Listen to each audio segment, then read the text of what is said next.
Holy cow, Fester. My grandmother had that exact same pattern on like a sun deck couch back in like 1980. The shirt you're wearing. Yeah. Actually, did you get a hold of my grandma's old couch actually, and salvage the fabric and have it sewn into a shirt? I did.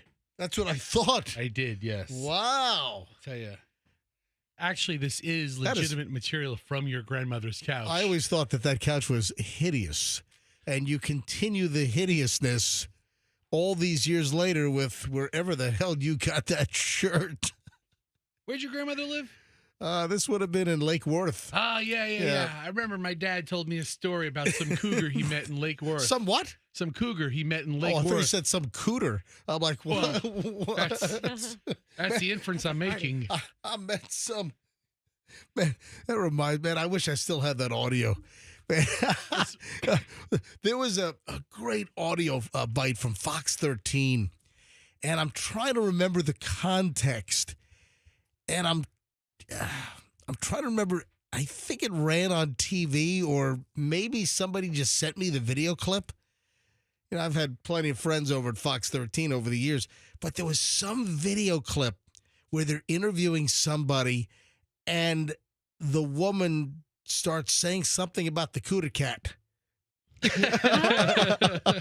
never heard that one. Something I'm trying. It's classic.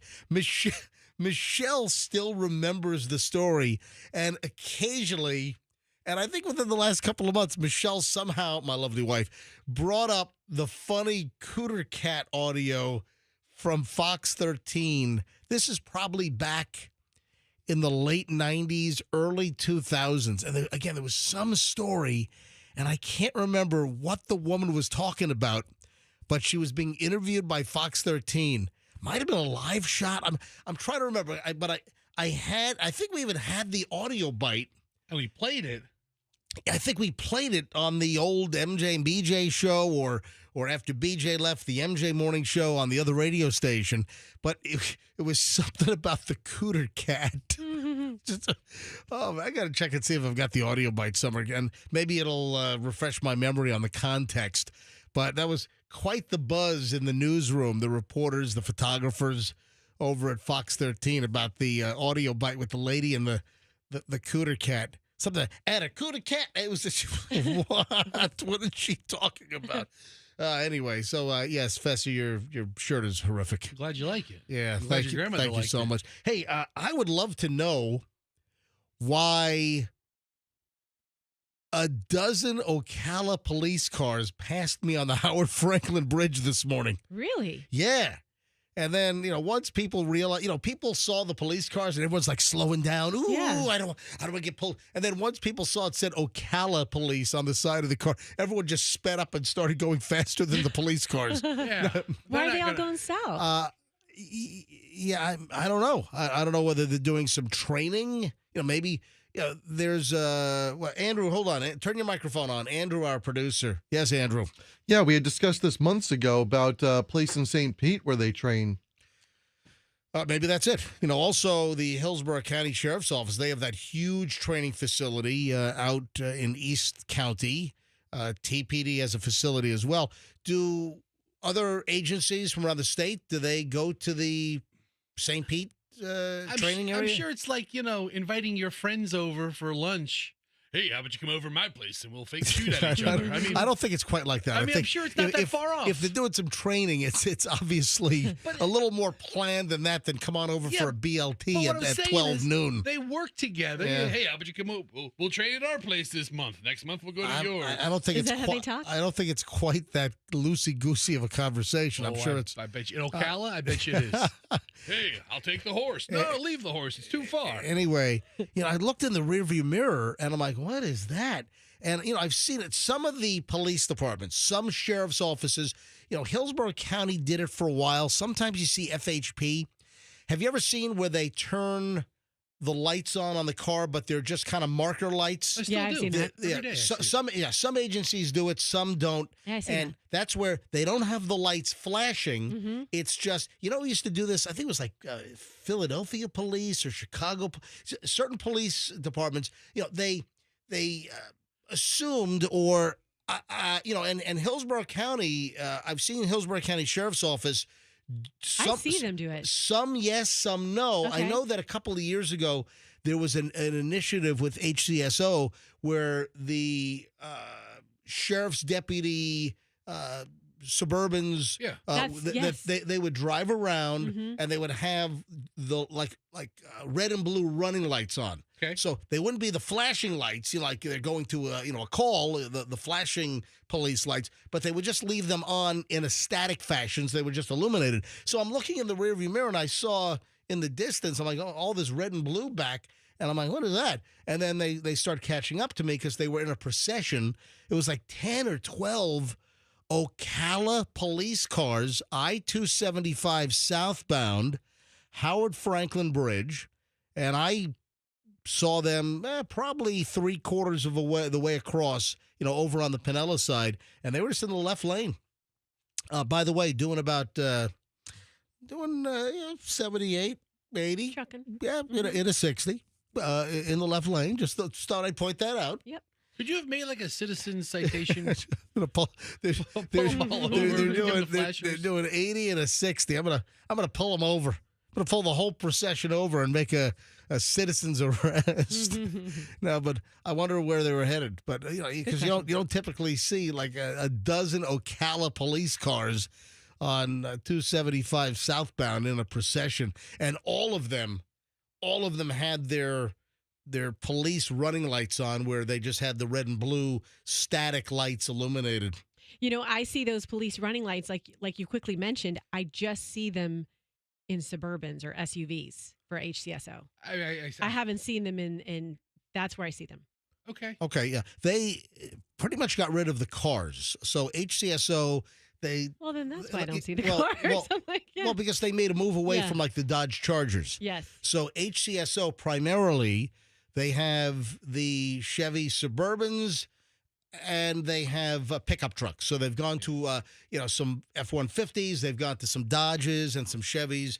They'll upfit whatever they can get their hands on. Well, I've seen Chevys, Fords. I've seen every yeah, vehicle. But they're putting their HCSO for a safety upgrade. They're putting their deputies in larger vehicles, and they've pretty much gotten away from. I don't even think there are any deputies that are driving around in Chargers anymore.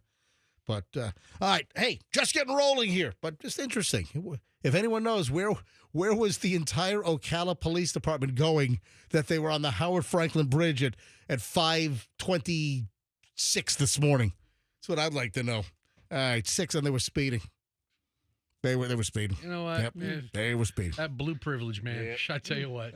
You know what? I should have fired up my my flashers and just honking my horn and pull them over. It's your taxes right there, man.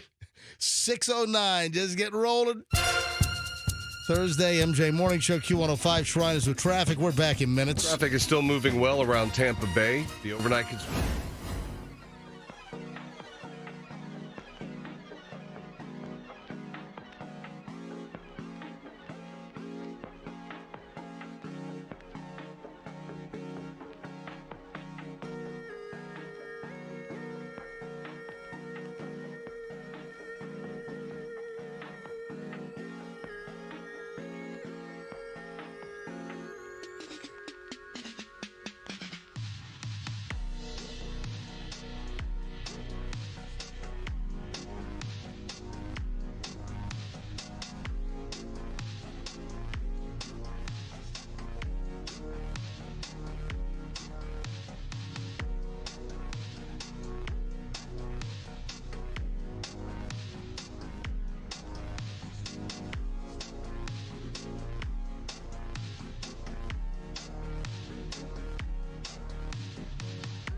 At 6:20, it is Thursday morning. MJ, Fester, Roxanne, and I'm about to get Michelle on the phone because she just texted me a few minutes ago.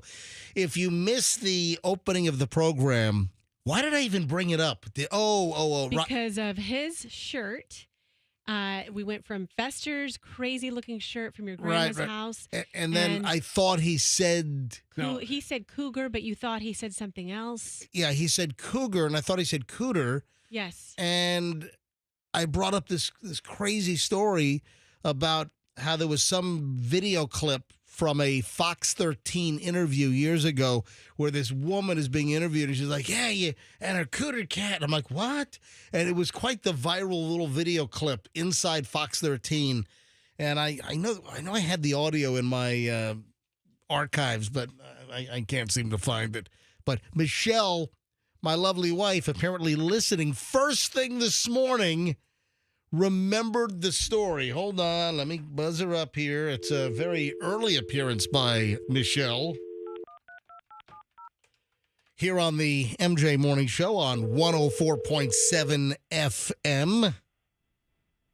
She says she remembers the story. Hello. Good morning. Good morning. Why are you up so early? I'm up every morning at 6 a.m. Oh, you make sure I'm at work? No, just that's when my alarm goes off, and then my alarm goes off when you're supposed to talk, so you're late. It goes off at 6:19, and then it goes off at 7:23 and 8, whatever time. Remember, you set all my alarms so they would go off. Oh, that's right. Michelle asked me what So I know you're late time. now. Yeah, what time do we start all of our segments? So Yeah. Michelle sets her alarm so she wakes up whenever we start our segments. But you're always late. In case she dozes off. Right, but then you're late. See, like this one, you're late. You're supposed to talk at 6:19, and you didn't start talking until 6:21. It's moved back a little bit. We went long in the first. Yeah, it's fluid. It's Oh, like well, my alarm doesn't know that. it's not set in stone. I mean, things vary. But that's what you told me. No, that's how you said it for me. Right. Honestly, you'd be better setting it for 6:21 after the time he gets, introducing the show and the 30 seconds he talks at the beginning. All right, so Thank you, Fester. That's what I'm going to do now. I'll make that adjustment. all right, refresh my memory on the cooter cat thing. So It was a Saturday afternoon. Okay. And Fox it was in the middle of the day or early morning, so they had like daytime programming of kid-appropriate programming. And all of a sudden, in the middle of the kid-appropriate programming, porn started being broadcast, and it went on for several minutes. So later that evening, when the newscaster was interviewing someone who had this terrible experience of watching TV and all of a sudden whoa, stop. Where was the porn accidentally broadcast during? over the regular. But which channel was it? I think it was either Fox or CW, but I think it was Fox. Yeah, Oh, you know what? I think it was. That's right. It couldn't have been Fox. It was not. It was not They Fox. wouldn't have done a then news they story on wouldn't their. have- Yeah. Right. It was not Fox. It was another local. I think it was one of the independent channels. It was. Was it like Channel 44 or Channel? Something like that, Yeah, I yeah. think it might have been WTOG Channel 44. And what year was this? Do you think, Michelle? Well, it was before Chloe was born, so So that would be pre-2001. Yeah, I thought it was like. we were in the house. Yeah, I thought it was late 90s maybe. It might have Yeah. been 98, 99, somewhere in there. That's right. Local channel, it might have been Channel 44. Somebody in master control was watching something pornographic, like. Oh, it wasn't something pornographic. It was flat out porn. Right, and they were It was like a porno. they Hello. were watching it like privately, but somehow they hit a button and it went over the air. Somehow. So what did they do? They brought like their personal collection from home and Yeah, wanted to watch I it didn't at understand work? exactly. I was like, how does that happen? He's Oh, like, hang- obviously well, we're watching it in the control room. Hang on a sec. Andrew was saying it was 1994 on Channel 38. I got a text that said it was Channel 32. Is that a channel? No, 38 is what? Great. Is that WTT? What? WTTA, Grade 38? Yeah. TNA. No, WTTA. And then you have Channel 44. So it might have been Channel 38. And maybe it's earlier than we remember. But Michelle's right. Somebody in hold on. Andrew is sticking up his hand. Yes, Andrew. There's an article from 94 on Tampa Bay Times that says that a tech lost job when a porn scene aired during a broadcast on Gunsmoke on WTTA. Maybe that was it. Ironically, the operations manager's name was Jennifer Beaver. Stop it. Nice, That's Beaver. right. That's in the article. Nice, Beaver. All right. So locally, a master control operator was watching porn He was doing something, master. and accidentally switched it. Thank you, Roxanne. Accidentally put it on the air, and then I guess They were interviewing a person who was subjected to this situation, and she was like, da-da-da-da-da, and you could see her cooter cat and everything. right, yeah, And that's I was like, well, there's a new name for that. that's what it was. You know what? This seems way early. So I think that happened in '94, but I think it happened again later. I think it happened again like 5 years later in the late 90s, because 94, that seems way too early, because I believe it was already Fox 13. Back in 94, it was still CBS. Channel 13 was CBS. So I think they had already turned to Fox. Wait, so it happened 4 years after? It seems like it seems like this happened twice So it was locally. a copycat cooter A cat. copycat cooter cat. There you go. And then, because it was absolutely Fox 13 at that point. So this must have been twice. So once in 1994 on Channel 38 WTTA. Fester, bring up that story. I want to share that in a minute. But then it was later that something happened, and then Fox 13 was interviewing somebody, and they're like, yeah, that's where the person being interviewed said something about the cooter cat. So that. And then my pediatrician said, you can't call it that, Michelle. And we were talking to the pediatrician about like how to, talk about, private body parts and, give your kids guidance on, what should or should not happen there. Right. And I said something to him, and I was like, the cooter cat. And he was like, what? and he goes, no, Michelle, you can't say that. That makes it sound, fun, like it, takes away the seriousness of your message. And I was like, all right. Okay. But JJ it is. And let's remember, folks, that there was a character on the Dukes of Hazzard named Cooter, right? I think he was a member of Congress. Yeah. Oh, that's right. Didn't he go on to? Yeah. All right, Michelle. Thanks for filling in the pieces. All right. Have a good morning. Appreciate it. Yeah. So apparently this must have happened twice in the Tampa Bay area. So the story from Channel 38 was 1990. Oh, wait a second. No, whoa. 94, April of 94. So why does it say updated 2005? Look at this. That's weird. All right. So Tampa Bay Times, back then this would have been the St. Pete Times. Channel 38 employee loses job over porn scene. The technician on duty Sunday when a pornographic scene aired during a television broadcast of Gunsmoke lost his job Monday. WTTA Channel 38 operations manager Jennifer Beaver said the employee, whom she would not name, had worked at the station 6 weeks. Wow. Beaver said he lost his job after WTTA officials determined that the scene came from a VHS cassette.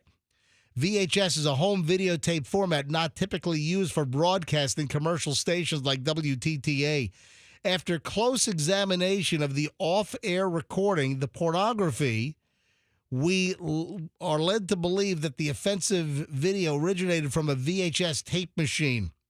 The operator on duty at the time of the incident is no longer employed by the station. We apologize to our viewers.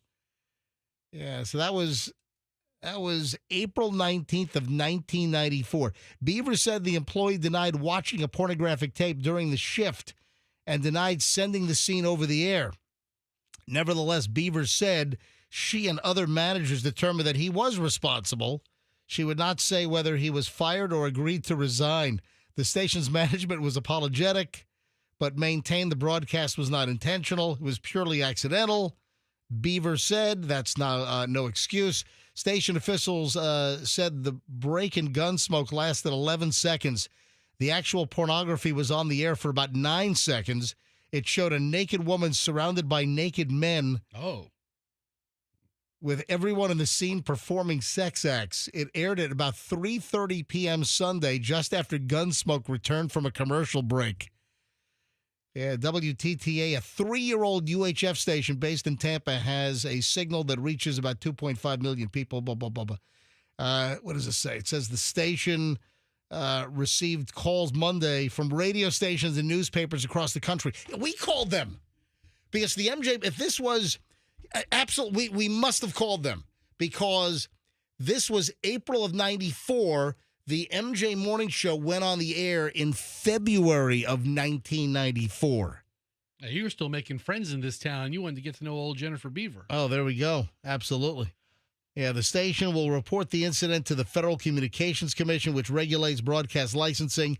In similar cases, the FCC has proposed a small fine when a TV station broadcasts an offensive scene inadvertently or without the knowledge of management. Yeah, and the guy tries, I didn't do that. Wait a minute. So you got porno that shows up. The guy's watching a VHS, clearly hit the wrong button and switched it on the air accidentally during Gunsmoke. How many people are watching Gunsmoke on a Saturday at 2:30? It was a Sunday. Whatever. Was it a Saturday or Sunday? Whatever day. Yeah. You pick. Back in the day, that's what your option was. The day was 1994. Yeah, that's what I mean. There was less choices. Yeah. There were less choices.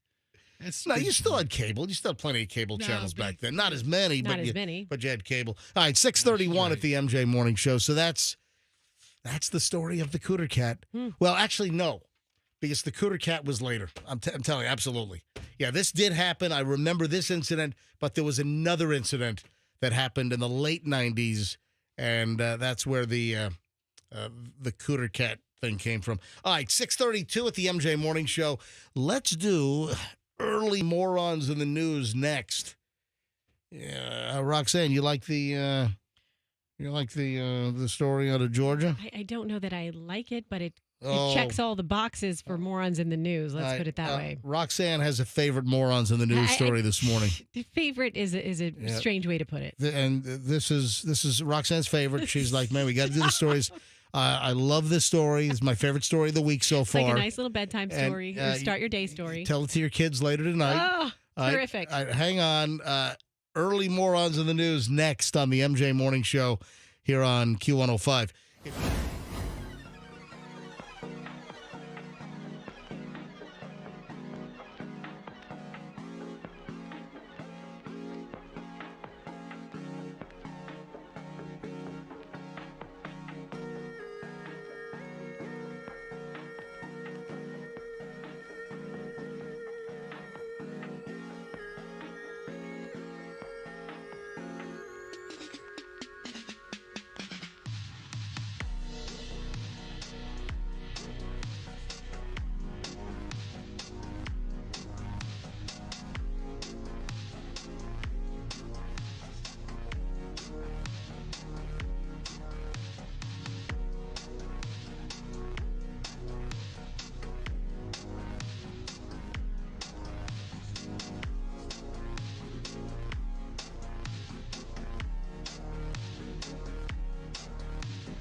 It is 6:42 at the MJ Morning Show, and now the undisputed favorite story of Roxanne's. Roxanne said we cannot leave the air today without doing. She wants this showcased and highlighted as the best morons in the news story so far during the month of November.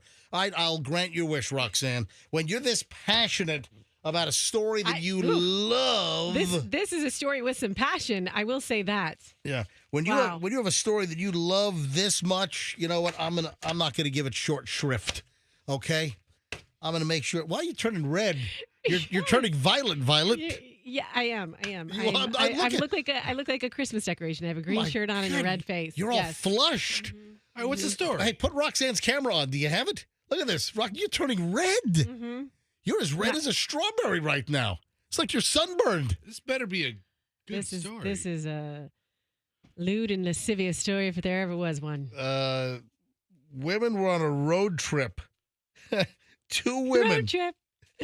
Girl trip. Trisha Booth and Keisha Edom were on a road trip to reconcile their relationship. Sounds like a movie, doesn't it?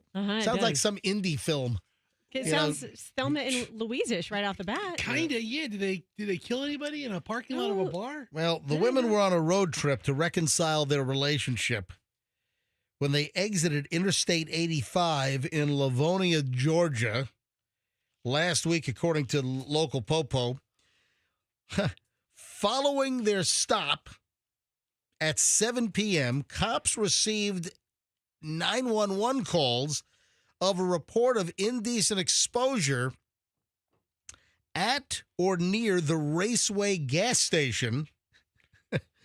Responding officers located a white female on top of a black female, and each of them had their pants pulled down, exposing themselves.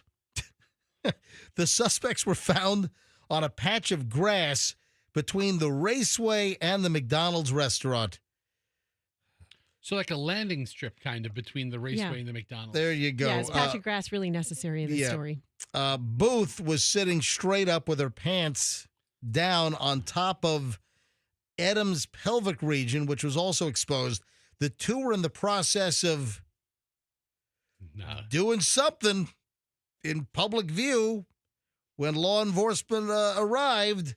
Booth, 49, Edom, 37, were both arrested for public indecency and booked into the county jail up in Georgia on the misdemeanor charge. The alleged tryst, according to police, occurred in broad daylight in the grass beside the street. And this is my favorite part. This is the best part you're about to get to, the Facebook post. Yeah, so the Livonia, Georgia police, they put up a Facebook post, and they recommended that if individuals were tempted to reconcile your relationship with your life partner, you should get a room or go home. That's great advice. Good advice. Well, you've heard the expression. Why did you two get a room? Why did you get a room? Yeah. Booth lives in Campobello, South Carolina. Edom is a Georgia restaurant. Edom is a Georgia resident. She's a restaurant, too. Ask the girlfriend. Yeah, really. So, snack time. Have you ever done it in a public place? No. Okay. Well, what are you asking me that for? I don't know. Have I ever done it in a public place? I'm not saying as egregiously as the landing strip between the McDonald's and the racetrack. Fester, have you ever done it in a public place? Almost exclusively. Yeah, like the manatee pool at Lowry Park. The sign says don't touch the manatees. They're very gentle lovers. Well, answer the question. Have you? Yes or no? You asked me. I'm asking you. Yeah. You have? Yeah. With whom? So, oh, man. So we have this thing where we want to do it in all 50 states. Hold on. I feel you on that. Is this involving your current partner, your wife? Yeah, she's probably listening now. She's probably hitting the. What about your kids? They're products of it. What? It's how it goes, kids. But I think we kind of cooled off on it a little bit. But, really? We haven't traveled to the states that we haven't done it in.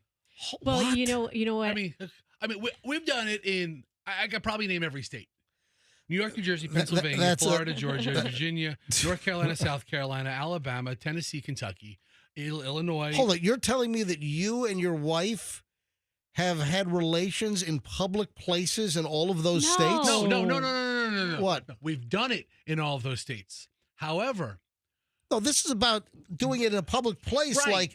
like in Tisha Booth and Keisha Edom so up in Georgia. so we skipped a state, and then we took like a windy road and ended up back in that state. Pants came down in And we're Georgia like, looking for a soul to steal. That's the state. So we went from Florida Yes. to South Carolina. Yep. And we kind of joked how we just drove right through Georgia. And then we took like a country road back up in the upstate of South Carolina. Right. And I'm like, it says, welcome to Georgia. And I'm like, what? And there's a state park off to the side, but state park activities. And I'm like, let's hit a trail. And she's like, no. oh my boy. God, you're so disgusting. Okay. And then Georgia got crossed right off. I'm sure your wife my loves gosh. the impression that you Yeah. do of her. Mississippi, Louisiana, Texas. You can stop naming states. I don't New need Mexico's- to New know. Mexico's still on the table. All right. Arizona, no. Thank you. California, yes. Nevada, yes. We haven't gone to the Festus, Pacific Northwest. stop. Montana, Colorado's, yes. Stop. Doug and I tried to do that too, with the not public places, but you know 50 what? states. When we first started, after we were dating for a while, we took a lot of vacations together, and whenever we'd fly Southwest, just like you didn't have Wi-Fi back then, so we'd pull out the napkin and be like, "All right, where have we done it? We done it here." Are you here, serious? Here. Yeah. Really? We did it Just once mark in it a off on the rental car. Southwest napkin. We did it once in a rental car at the Philadelphia airport Oh to my! cross off. Get out of here! cross off Pennsylvania. You're lying to me. We were in Pennsylvania for 4 days. I'm like, we haven't done it in 4 days. We're returning the rental My car in like God. All an right. hour. This is way too much information. All right. It's only 6:50. It's only 6:49, 6:50 in the morning. Exactly. Mm-hmm. All right, and then Roxanne, in public anywhere? No, not in public. No, Never? never. In your whole life? No. Never in public? Never. I mean, does the beach at night count? I'll tell you what. That's in public. Paint me guilty. Oh, jeez. I don't know. I don't want to think of this. I don't want to think of Fester and what you don't want to think about is where the sand gets. All right, stop. That's That's what you don't that's wanna enough. do. Ladies and gentlemen, look, Roxanne, look what you've I started see- with see, I with just- your favorite story of the day for my fault. morons in the news. It's all your fault. Look what you've started I here take the this blame. morning. Yep, it's me. All It's right. me. We start the 7 o'clock hour next here on the MJ Morning Show. I'm just looking at my pile of stuff here. There's something that kind of intrigues me. You ever bolt awake like at 3 a.m.? This is the thing. A lot of people wake up around 3 a.m. Do you know the reason? Do you know why you're waking up at 3 a.m., 4 a.m., somewhere in that vicinity? Do you know why this occurs? I had it happen last night. Look at that. Mm. I'm about to lay the science on you. And we'll do that next, plus a lot of other crap as well. MJ Morning Show here on 104.7 FM, Q105. Carpets.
All right. Yeah, here in Tampa Bay. It really was a peaceful voting day. Yeah, I think so. Nationwide. For the most part, Yeah. absolutely. And any claims of voter fraud and stop the steal, and that quickly fizzled away, didn't it? Yeah. Poof. Right. Gone. Right after Poof. in the first couple of states, never brought it up again. Yeah. All right. So hey, a little voting issue, a little altercation locally. I'll get to that in a second. I just mentioned before the break. My little teaser was: you ever bolt awake at like 3 a.m.? Yeah. And Roxanne, you said you did it this morning. Yeah, I did. I bolted awake, and then I woke up about 20 minutes before my alarm went off. Oh. I've mentioned this in the past, and this is not like a demonic possession story, but remember I mentioned that in the old Amityville horror movie and the Amityville horror book that George Lutz, L-U-T-Z, not to be confused with lovely Lutz, where Fester hails from, but in the old Amityville horror book, and I read that book when I was like 11 years old. I don't know what I was thinking, but I did. I swear. Man, that book, that scared the hell out of me. Spooky. Yeah. Hey, what year did the Amityville horror book come out? The book? The book was 77. All right. So I read the book when I was 11. I read the Amityville horror story. I don't know why and how I got a hold of the book. But when I was like 11, the book came out in September of 1977. I was 11 years old. And that book scared the bejesus out of me, right? But I remember in the book, George Lutz, not Lutz, George Lutz out in Amityville, he would wake up like every morning at 3:15. I think that was the exact time, 3:15. Hey, can you look that up? Just say, what time did George Lutz, or Lutz, what time did George Lutz wake up every morning in Amityville Horror? I think it was 3:15 a.m. So when I saw the story about why do people bolt? Yep. It was at 3:15. 3:15 a.m. Yeah, so it was like the demonic possession. And by the way, the Amityville Horror Story, it's completely believed that it was a completely faked and fabricated story. That it was a total phony story. Okay. Because, so George Lutz, he murdered his family. We're going to get into a deep dive on Amityville No, Horror. I'm just a saying. book from 50 years ago. Listen to me. All I'm just saying You're going that somewhere. the people that bought the house afterward concocted the whole story to make money. That's the story about the Amityville Horror. I wish I could come up with a good story of a murder that happened at my house. Now, George, am I thinking? Oh, was it? I think it was right. I think I have the George and Kathy Lutz. Yeah. Those. So why do we wake up at 3 o'clock in the morning? That's where I'm getting let's at. get back. That's where I'm getting. So it has nothing to do with demonic possession. Okay. It's your blood sugar. Your blood sugar. Yeah, that's what really? it is. Yeah. Oh, yeah. I believe that. I thought this was pretty interesting. Being high or low? Yeah, low. So low blood sugar hits a lot of people, like in the middle of the night around 3 a.m. Okay, so how do you fix this? You eat 15 Snickers bars before you go to sleep at like midnight. No. For most people who wake up between 3 and 5 a.m. and can't go back to sleep, it's usually due to a crash in your blood sugar. So that's the deal. That's interesting. Yeah, there's some doctor that's online, and he puts videos up online. I'm sorry, he's a science guy. So Dave Asprey. What is like a survival instinct to wake up and get sugar in your system? I guess so. So you know what's funny? What? Okay, so I just pulled up some of the symptoms of hypoglycemia, Mhm. and I have all this. When I wake up in the middle of the night like this, it's like I'm a little dizzy. I look in the mirror. I'm like, why am I so pale? And those are the and your heart's beating fast. It's all low blood sugar. How many Yeah. times a week does this happen to you? I would say it's actually more of a monthly thing. All It doesn't right. really happen all the time. But Okay. like, when I actually do wake, like usually if I wake up, I'll just go back to sleep. But if I wake up and get out of bed, I'm like, oh, why am I dizzy? Why am I pale? You should have like half a glass of orange juice before you go to bed. So, No. well, listen. You're onto something. that it? Yeah. Well, you're on because the science dude says if you're waking up at like 3 a.m., 4 a.m., your blood sugar is most likely crashing, and he says that if you suffer from this, Roxanne, Mm-hmm. that you eat a small snack before bed. Hey, I wasn't wrong about having No. a Snickers bar at midnight. He says have some raw honey. Like a spoonful of raw Yeah. honey. I mean, What if I want to? What if I want a plate of spaghetti? you'll sleep like a rock. Yeah. I want a pound of spaghetti and some gravy. Listen, I'm not mad at Yeah. it, but you'll sleep for 2 That's- days. that's what Big belly full of pasta. Anyway, so that's the reason why you're bolting awake at 3 a.m., 4 a.m. It's a blood sugar crash in many cases. In the middle of the night. Take a couple of spoonfuls of honey before you go to sleep. How about that? That might help you out. Keep that blood sugar rolling a little bit. There's no place like home. There's no place like home. There's no place like home. Is this an intro to a Wizard of Oz story? Yeah, Fester, why the hell are you not saying, hey, MJ, what the hell are you doing? Because I'm thinking how the witch sounded, and I was going to say, hello, my pretty. There's no place like home. Yes, it is an intro to a Wizard of Oz story. The ruby slippers are on sale. Why do I feel like they're on sale like every couple of years? Yeah, they're auctioned. or No, what you remember is the ruby slippers were like stolen from a museum and then recovered Oh, years that's right. later. Yeah. And the recovered, formerly stolen slippers, the red ruby slippers, are being sold now. Yep. The pair of ruby slippers worn by Judy Garland in The Wizard of Oz on the auction block nearly 20 years after some scoundrel, some thief, stole the shoes because the thief thought that they were real rubies on the shoes. That was the reason why the shoes were stolen. Then the shoes popped up. Yeah, online bidding has started. And it goes through December 7th, so it's got a whole month Heritage Auctions in Dallas announced earlier this week. How much? $812,500. What? Hold on, Andrew. Turn your mic on. I did. Oh, your mic. Yeah, See, I can't tell. See, 800-something thousand. yeah, I can't tell when Andrew is just in my ear or on the air. So One of the voices in your head. Our high-tech studio here. well, that's just the starting, Andrew, right? Starting couple of bids? Hold on. Is that a bid or is that The with it? current bid is Okay. $812,500 on Heritage Auctions. That's a lot.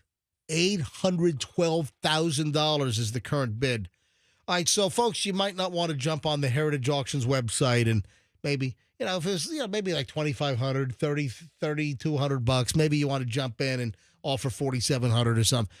Nope, this thing's going to go over $1 million. MJ, I think you're way off. This is going to go over $5 million. Really? This is one of those We got to watch Hollywood this. artifacts. Yeah, it really is. I mean, there's some crypto billionaire out there who just buys stuff for the sake of buying stuff, who would love nothing more than to have just this sitting on a shelf. And you know what else? These shoes don't stink because she always wore those blue socks with them, so she never had like sweaty toes in there. How do you know? Well, look at How do you know that Judy Garland didn't have a hyperactive, sweaty foot syndrome? Well, if she did, she was trying to do something. Look, she always wears the blue socks with those slippers. It's not like she was barefoot in them. Rumor has it they put, powder in those blue socks. There's Dr. Scholl's foot pads.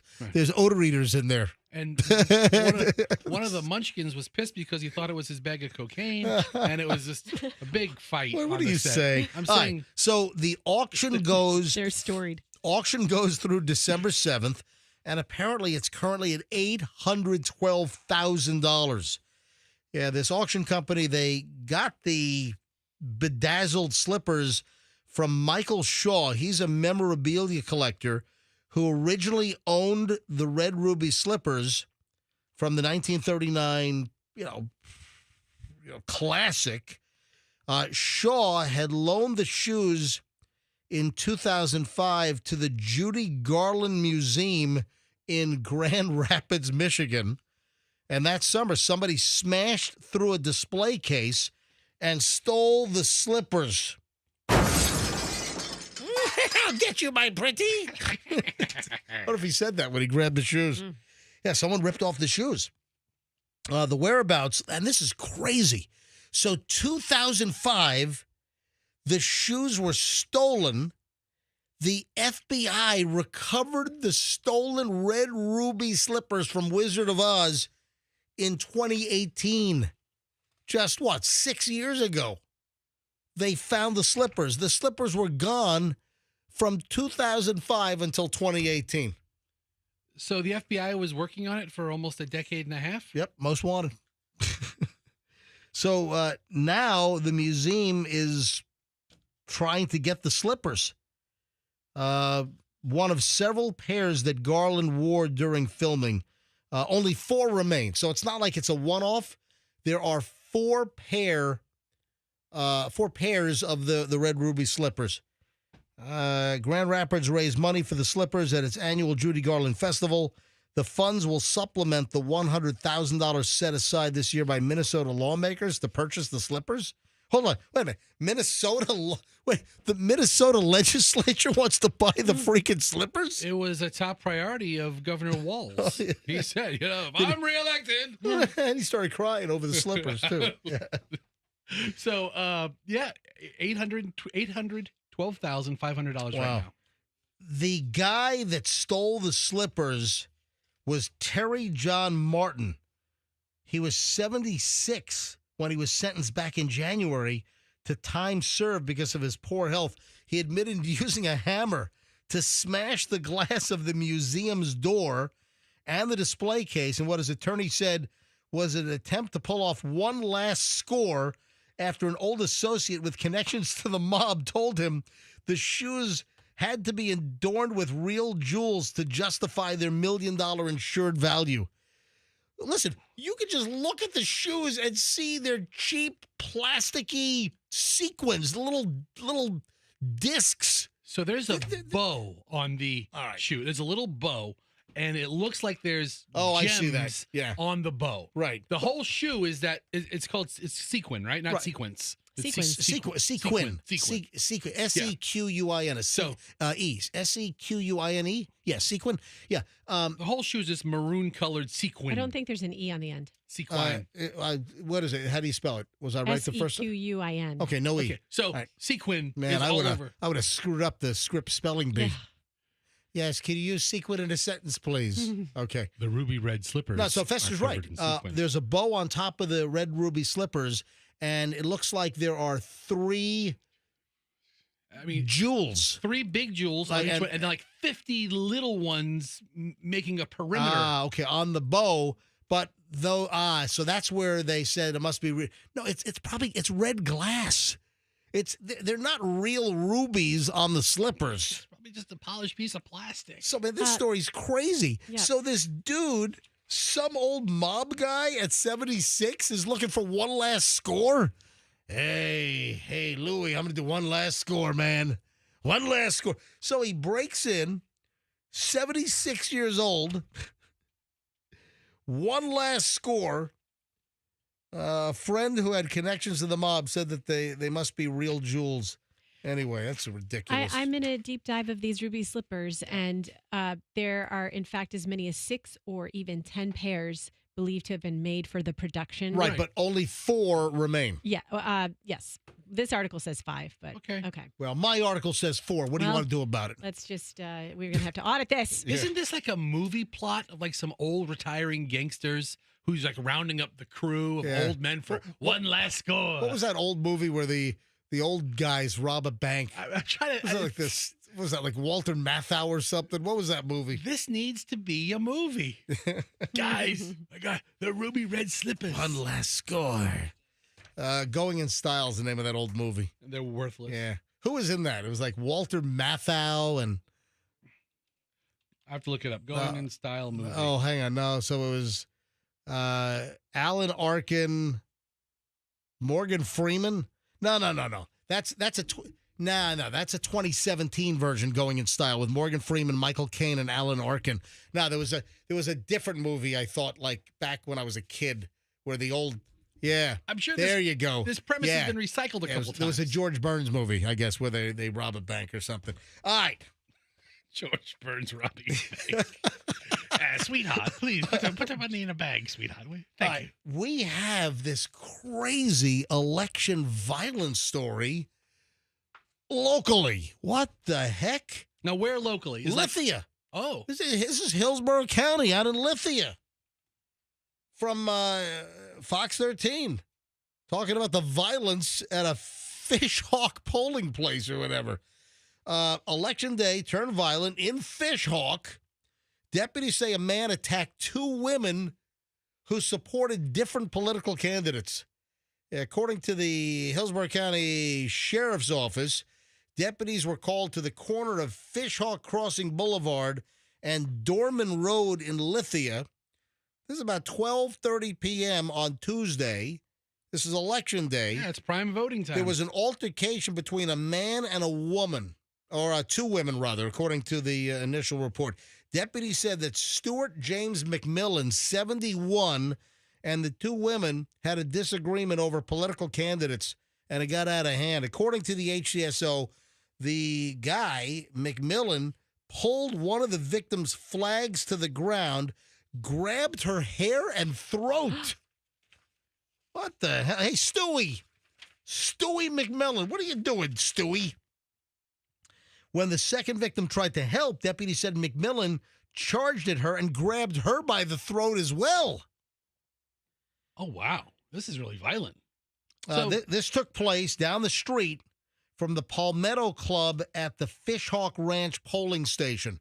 So it was right near the polling station. And, of course, with people that are, holding up signs and... Were these like poll waivers? Like they stand so far away? Yeah, and that's what I was about to say. That at the polling places, there's a line, and you have to stay a certain amount of feet away from the actual door of the polling location. So it sounds like they were down the street, and this guy didn't like who they were supporting or what they were supporting, so this dude attacks them, grabs hair, and grabs them by the throat? The hell? Yeah. Hey, Stewie McMillan, what are you thinking, dude? I mean, some of these races were pretty hotly contested. Deputies say that the victims and the suspect, they were expressing their freedom of speech. So they were, in opposition to each other on what they were supporting? And then Stewart and McMillan grabs these women by the hair and the throat? Oopsies. Oops. You know, it was a very intense water and soil commissioner of Hillsborough County election. And who won that? What the hell does the water and soil commissioner even do? I feel so bad about voting on that one because I know nothing about that one. And remember one year, Dave the Dwarf? Did he actually get on the ballot? He was on the ballot. Yes. And he... Dave the Dwarf from the MJ Morning Show. Who was the lawyer that wanted...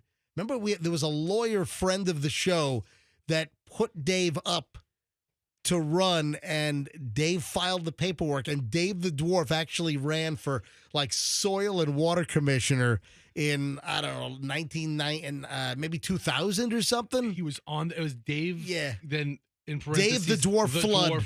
Flood. On the ballot, it said Dave the Dwarf Flood, and he ran for the Hillsborough County Soil and Water Commissioner. He didn't win. He did not. What a travesty. He came up short. And the guy who won was the right guy for the job. He loved soil and water. It was really his passion. In regard to this attack, Chad Chronister, Sheriff Hillsborough County, said, "Our community is built on respect and understanding, even when opinions differ. Violence has no place in our community, and we will hold everyone accountable who disrupts the safety and civility of our neighborhoods here in Hillsborough County." McMillan was arrested and charged with 2 counts of battery. So maybe it should have been 3, the hair pull and the throat grab, and then the second throat grab. So anyway, he was charged with 2 counts. So he's in trouble. I mean, you can have differing opinions. You don't, allegedly grab people by the throat. No. Yeah. All right, 7:19 at the MJ Morning Show. Hey, who's up for an hour and 20 minutes of nonstop MJ next? I got an issue with that, by the way. With what? You and your verbiage. You have an issue with my verbiage? Something was brought to my attention. Okay, all right. Well, hang on. I guess we'll deal with this next. And Roxanne wants to. She hasn't told me yet, but Roxanne wants to run something by me. This is something that happens on your drive-in? Yeah, it happens on my drive-in, and it's just. I've been thinking about it for a while. I don't know. So this has been going on for a while? Just had this thought in my head for a while. Roxanne, I guess, is experiencing something on her drive-in, and you've been dealing with this for a while? It's not dealing with. I just have been thinking about it. I think I want to do this. You want to run it by me? Yeah, you're probably going to shoot it. You're probably going to say bad idea, but that's okay. Okay, it's okay. I can't wait for this. I stand by. That is next. Plus a whole lot more, because we have an hour and 20 minutes of nonstop MJ coming up. Next on the MJ Morning Show on 104.7 FM, Q105. Do not move. Hey,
All right, here we go. Starting an hour, 20 minutes, nonstop MJ morning show right now.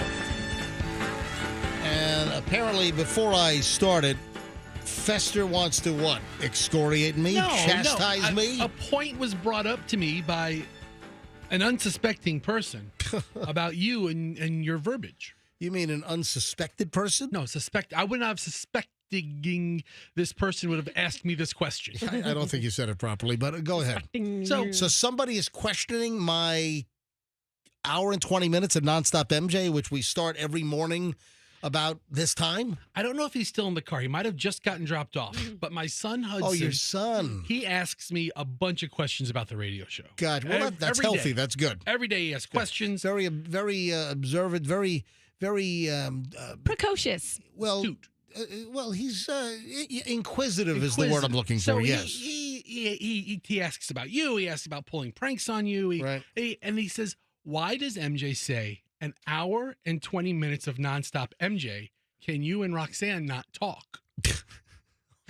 Oh. And he goes, but then he gets out of the car, so he doesn't hear the segment. I don't know if he's still, I think he's probably not, but he. Because it's the MJ morning show. Right. I'm not excluding you, Fester, and you, Roxanne. It's just an hour and 20 minutes of nonstop MJ morning show. Right. And then I shorten it to hour and 20 minutes of nonstop MJ. Right. And Hudson's right, because you always say an hour and 20 minutes of nonstop MJ. I just explained that. Right.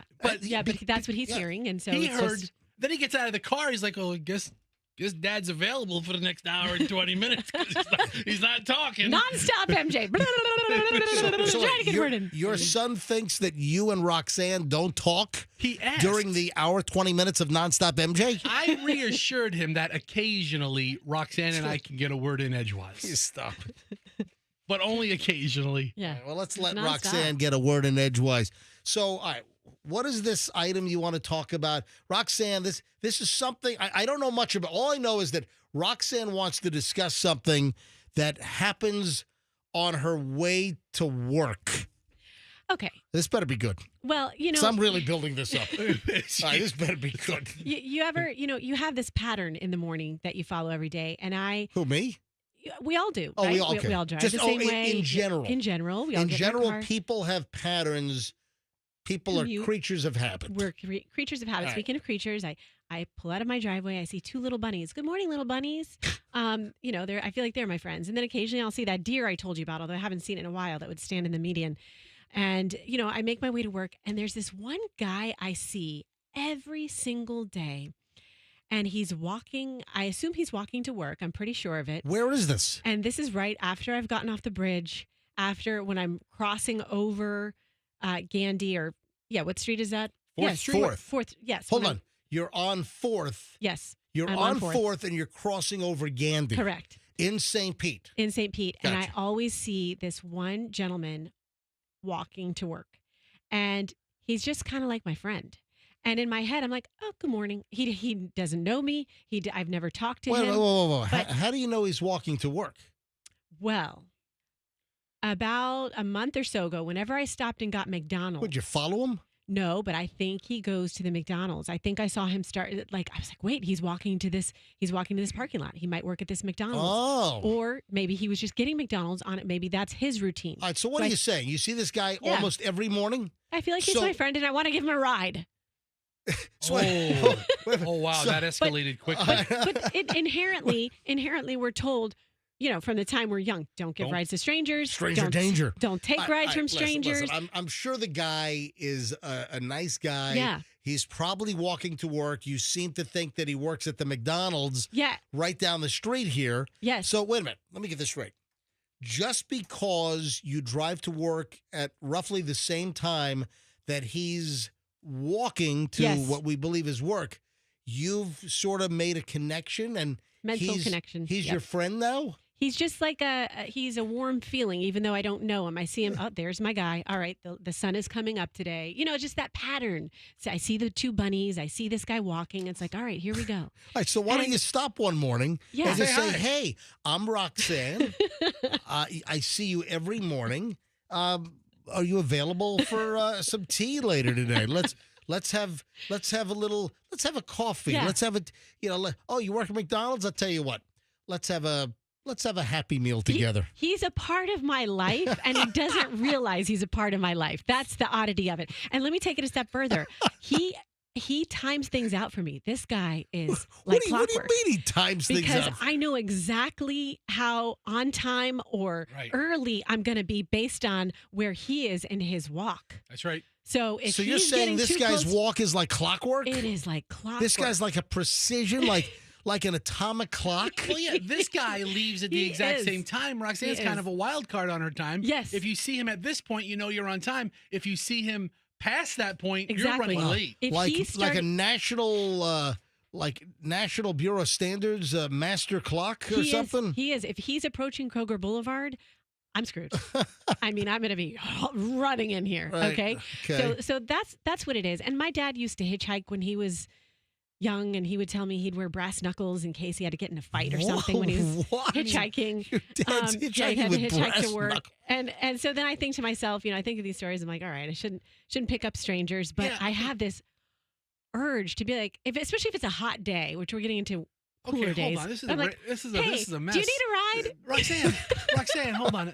There was a you see a guy walking and you think he's your friend because you see him every day. You know what it's like? It's like almost like a Stockholm syndrome kind of, MJ, there was like a different than Stockholm, but you know what I'm saying? It's like a romanticism. It's of like a familiarity. Yes, No, he's not hitchhiking. No, but He's for not Roxanne, hitchhiking. in Roxanne's head, there's this romantic image of somebody hitchhiking across the country or being benevolent and giving a fellow man a ride. Don't do that. You know what? This is a movie plot. Let me tell you what happens. Let me tell you the movie. So Roxanne is this radio personality on something called the MJ Morning Show. And for a year and a half, 2. How long has this been going on that you've seen this guy every day? 4 years. 4 freaking years since you've been working with us? Oh, gosh, yeah. And you've never investigated who he... you didn't go to McDonald's after the show and say, hey, are you the guy that walks every day? Here's the movie plot. He wears a name badge. Roxanne sees this guy for 4 years every single day. You know, we do a little time lapse.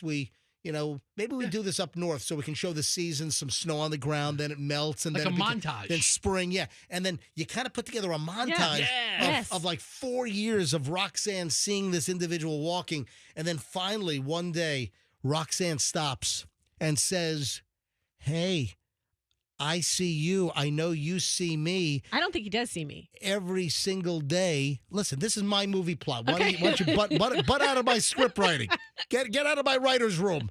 Get out of here. All right. So you finally stop and you say, I think I love you.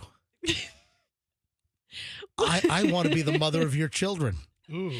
I thought it was a rom-com. Right. I thought it was a buddy film, but you're taking it full romance. So then you guys, you have lunch together.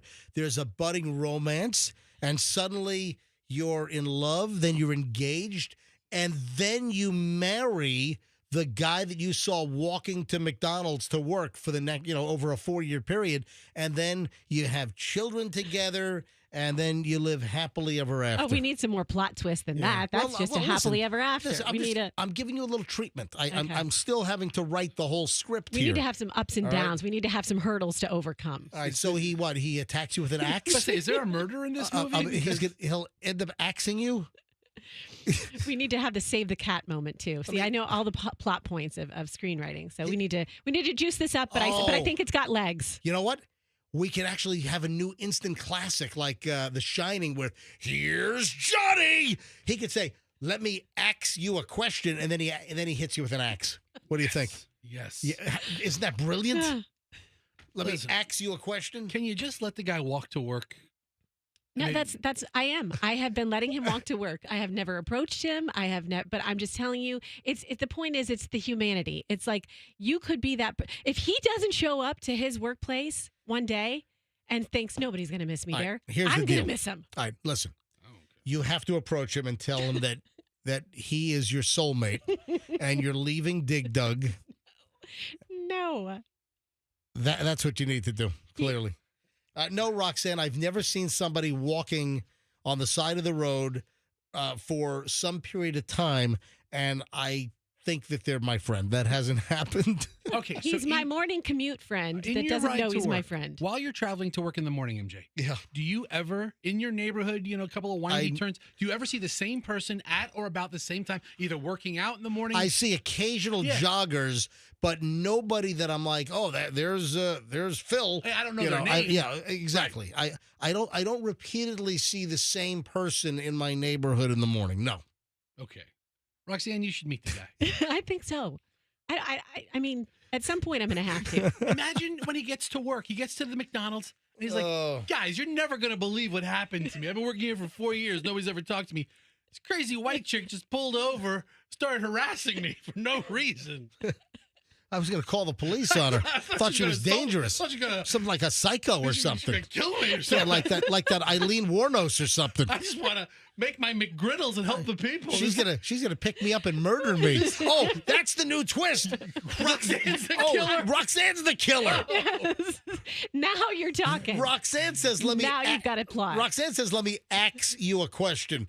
And then Roxanne takes an axe out of her handbag and just axes the guy, chops him up to pieces. She was driving. She was putting on her makeup. She rolls down her window, starts yelling at me. I ran for dear life. Hey, speaking of romance, I guess the verdict is in. The romantic hand-holding verdict is in. What is the favorite way that Americans like to hold hands? Is it the cupping? Or is it the finger interlacing? What is the verdict? Any ideas? Any ideas? I have my preference. I mean, I'll save cupping for other activities. I'm a finger interlacing guy. Me too. Me too. Really? Or gal. Yeah. Well, guess what? It turns out that interlocking fingers according to a survey, is the favorite way to handhold in the United States. Because you get in there. Now, I don't know who the hell did this research. It just seems more intimate. Well, It does. I do know who did it. It's a YouGov poll. 11,304 adults were surveyed to see the preference on how to hold hands, and it's the finger interlacing method, which is preferred. Like Instead of just like the cupping or the handhold. Yeah. Did you say this was a government poll? No, it's YouGov. It's not government. It's just Oh. a polling or I've heard of them. They've been around forever. Okay. YouGov. Yeah. It's Some people call it interlocking fingers, and some people call them scissoring.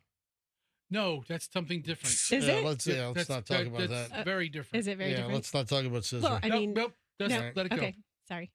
Let it roll. Exactly. It's not that. Well, I mean, interlock. No. Interlock. It's called interlocking. Interlocking Okay. or interlacing, whatever you want to call it. So that is the number one way that people like to hold hands in the United States, according to a recent survey. Now, I want to know if anyone in this room is an HSP. Do you know what an HSP is? You down with HSP? An HSP is a highly sensitive person. And the reason why I bring this up is that this type of... I mumbled, oh my God, under my breath when you said highly sensitive person. Well, because this type of person, an HSP, experiences a much higher elevated amount of work stress. And it's about 25% of adults are HSPs, are HISPs, are highly sensitive. Don't talk about her. She's a HISPs. Highly sensitive persons are more susceptible to stress, and they have an experience of higher stress than most of their colleagues at work. Man. Yeah, HSPs have something called sensory processing sensitivity, or SPS, which means that they have higher emotional sensitivity and higher reactivity to internal and external stimuli like pain, light, noise. What do you think? Does anyone in this room have HSP? And any highly sensitive persons that, because of these traits, are more stress prone at work? Based on how loud we blast music in here and More susceptible? I don't think that's to do with loud music. It per said se. noise. Said noise. Well, I guess that's one of the items here. I mean, I don't think I'm a highly sensitive person. You're not. In Don't worry any about capacity. Yeah, okay. But- I mean, I don't need to investigate this much further as far as I'm But concerned. also, listen to this. HSPs, the highly sensitive persons, are also overwhelmed easily by other strong types of sensory input, like bright lights, strong smells, That's you. coarse fabrics, or sirens. Very sensitive to pain. I'm not really that. My pain tolerance is fairly high. I'm not averse to coarse fabrics or sirens. You don't wear burlap, or, though. or I mean, you might be. or bright lights. I don't like strong smells. Take that cotton shirt off and put on a potato sack and All right. tell me how you feel. All right, listen. I didn't do this story thinking that I'm an HSP. Well, then who are you thinking about? Listen, I think Roxanne might be an HSP. Oh, is that what you're getting at? Yeah, I'm just saying that you might be a Look who's- highly sensitive person. Look who's got a bright light shining in their face the entire show. Who's Me. that? Okay, you have a Me. ring light, okay? It's not like an interrogation light. You have what YouTubers flash in their face to have a better Yeah, picture. we don't care what we look like on MJTV. I'm just going with the regular crappy lighting in the studio. But can try to help you. Roxanne has to have one of those selfie video ring lights. Walk up and down these hallways and you'll see every other Beasley Media Group they're morning show person with a ring light. They're It's morons. a thing. They really are. You guys are just Roxanne, raw. Roxanne covers up her window to avoid natural light. And then, But then No. Natural light is fine. Then what- It's the angle at which it comes in. Oh. Don't you guys know anything about lighting? Yeah, and then you buy some cheap ring light from Temu for $3. She got it off of I got it Wish. straight from Shenzhen. I would appreciate you get it right. Anyway, listen, highly sensitive people. Do you know any highly sensitive persons? HSP. Something you said during this Yep. struck me when you're like, I have high tolerance for pain. You ever hear, like, everybody I know says they have high tolerance for pain. You never hear someone say, I have no tolerance for pain. It's always like the people that are like, I have high. How do you know that you have that? Because relative to, I mean, I pull out a needle. Let's say you're at a doctor's office. You know it's time for a shot. Do you have any reaction to it? No, I'm I like, mean, just jab me. But your daughter, who if they see a needle, I know my daughter, she sees a needle, she flips out. Well, that's different. That's more because needles don't really hurt. They're just icky. Psychological. It's psychological. Needles can hurt. Well, it depends if it's a big, if ass you're needle. having a blood draw, for instance, there are some phlebotomists that do a better job than others. There are some that will just get the needle in your, and it's like you don't even feel it. But then there are some that are like, oh, son of a, what are you doing? Ouch! So speaking of like pain and pain tolerance, and I do believe that I have a higher tolerance for pain. I don't know if this is the reason, but you've heard that like certain people have a high tolerance for pain. Do you know what I'm getting at? Redheads. So my hair has always been. But I know that's what he's getting at. Hold on. Redheads have a higher tolerance for pain? You never heard that? I mean, I heard the whole soul thing, but I kind of dismissed that. No, that's real. Really? Redheads have a high. Look it up, dude. Okay. Roxanne heard this. This is well known. This is not. We haven't pulled this out of our rectums. This is a real thing. Okay. That redheads are known to have a higher tolerance of pain. Now, my actual hair has always been blonde and light brownish, a little bit of gray popping in on the sides here now, but there is red hair. We have some redheads in my family, and my beard. You remember my beard? It was always red. Well, I had a mix of like brown and red, so I always had a little bit of red in my beard. You would have made a pretty dog. Now my beard has turned more gray. I still have some. There's no red left, but I still have like some like black or like dark brown. But the white was red. Yeah, but not all of it. So I always had a mix in my beard. But also, if you look at my skin, I'm fair skinned, and my arms have always been a little bit freckly, which is also just kind of indicative of somebody with red hair. So definitely, there's some red hair gene in my body, even though I didn't have like bright red hair ever in my life. There's still certain aspects. So I wonder if that has anything to do with the pain tolerance. All right, we got to talk about bras. I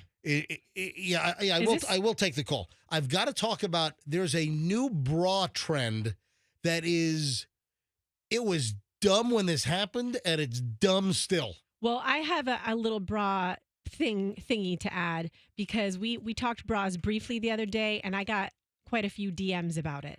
We'll get to that.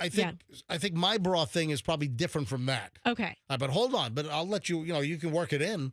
I mean, if it comports, work away. Let me grab a call here. Apparently, we've got a highly sensitive person. We have an HSP on line 2. Let me grab Jennifer in Temple Terrace. Hello, Jennifer. Welcome to the MJ Morning Show. Hey, MJ and crew. How are you? We are well. Yeah, so I was just telling the gentleman that answered the phone that I can't sleep with a pillowcase anymore because when I lay my head down on my pillow with one, the noise that it makes, it sounds like a squishing noise. I cannot sleep with a pillowcase. Oh, wow. So when you try to put your head down on your pillowcase, there's some kind of a noise that drives you crazy? Absolutely bonkers. Bonkers? And Jennifer, has this always been this way, or is this sensitivity developed recently? This has been a recent thing within the last 6 months or so. Really? How old are you, Jennifer? I'm 44. Hold on, say it. Your hands free is a little wonky. How old? I'm sorry, 44. You're 44 years old, and just in the last 6 months, you've become sensitive to like a squishy pillowcase noise? Yes. Yep. Wow. Yeah. Anything in your life, anything changed that might have precipitated this? Gosh, I don't know. I don't think so. I don't know. Really don't know.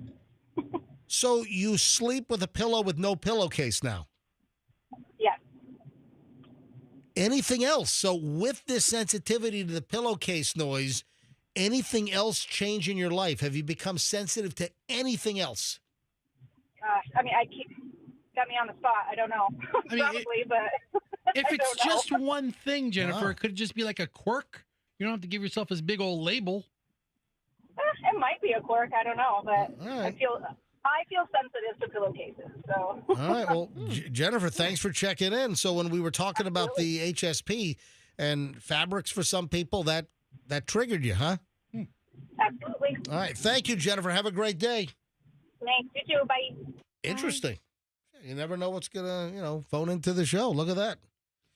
All right, let's move on to the bra thing. Apparently, this trend from the 90s is back. Is it pointy bras? No, the bullet bras. Remember those? the Oh, yeah. Madonna. What was that? Madonna. Yeah, That was Ma- Madonna. Yeah. No, it's not like a bullet bra thing. No. No. He's having a bad day. Seeing your bras through your clothes?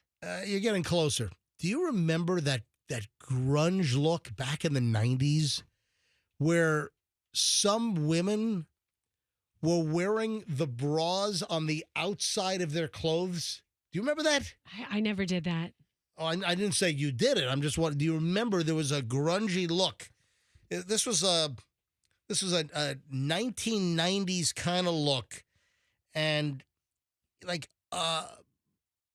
outside of a shirt? like a late teen or a 20-something, mid-20s, they would wear a regular shirt, and then they would wear the bra on the outside of the shirt. And I do remember seeing this. This wasn't rampant, but I remember seeing this in a limited fashion. Well, the story is that Gen Z women are bringing this back, and that's wearing the bra on the outside of your regular clothes. I don't know if you have a bra underneath the clothes and then you have a bra on the outside. Probably just the outside one. But this is... I don't want to fall for these stories where maybe like 0.1% of a generation is doing it, and you're labeling it Gen Zers. Hang on a minute. It's Where not... the article is. I just said it wasn't a lot. I said it wasn't rampant. I just remember seeing this. And I can't remember if it was like an artist, like a singer or a music art. Or I can't remember if anyone had done this. I just remember the trend. I remember seeing it a few times. I'm like, oh, man, that's stupid. Well, guess what? It's 2024, and it's coming back around, and it's still stupid.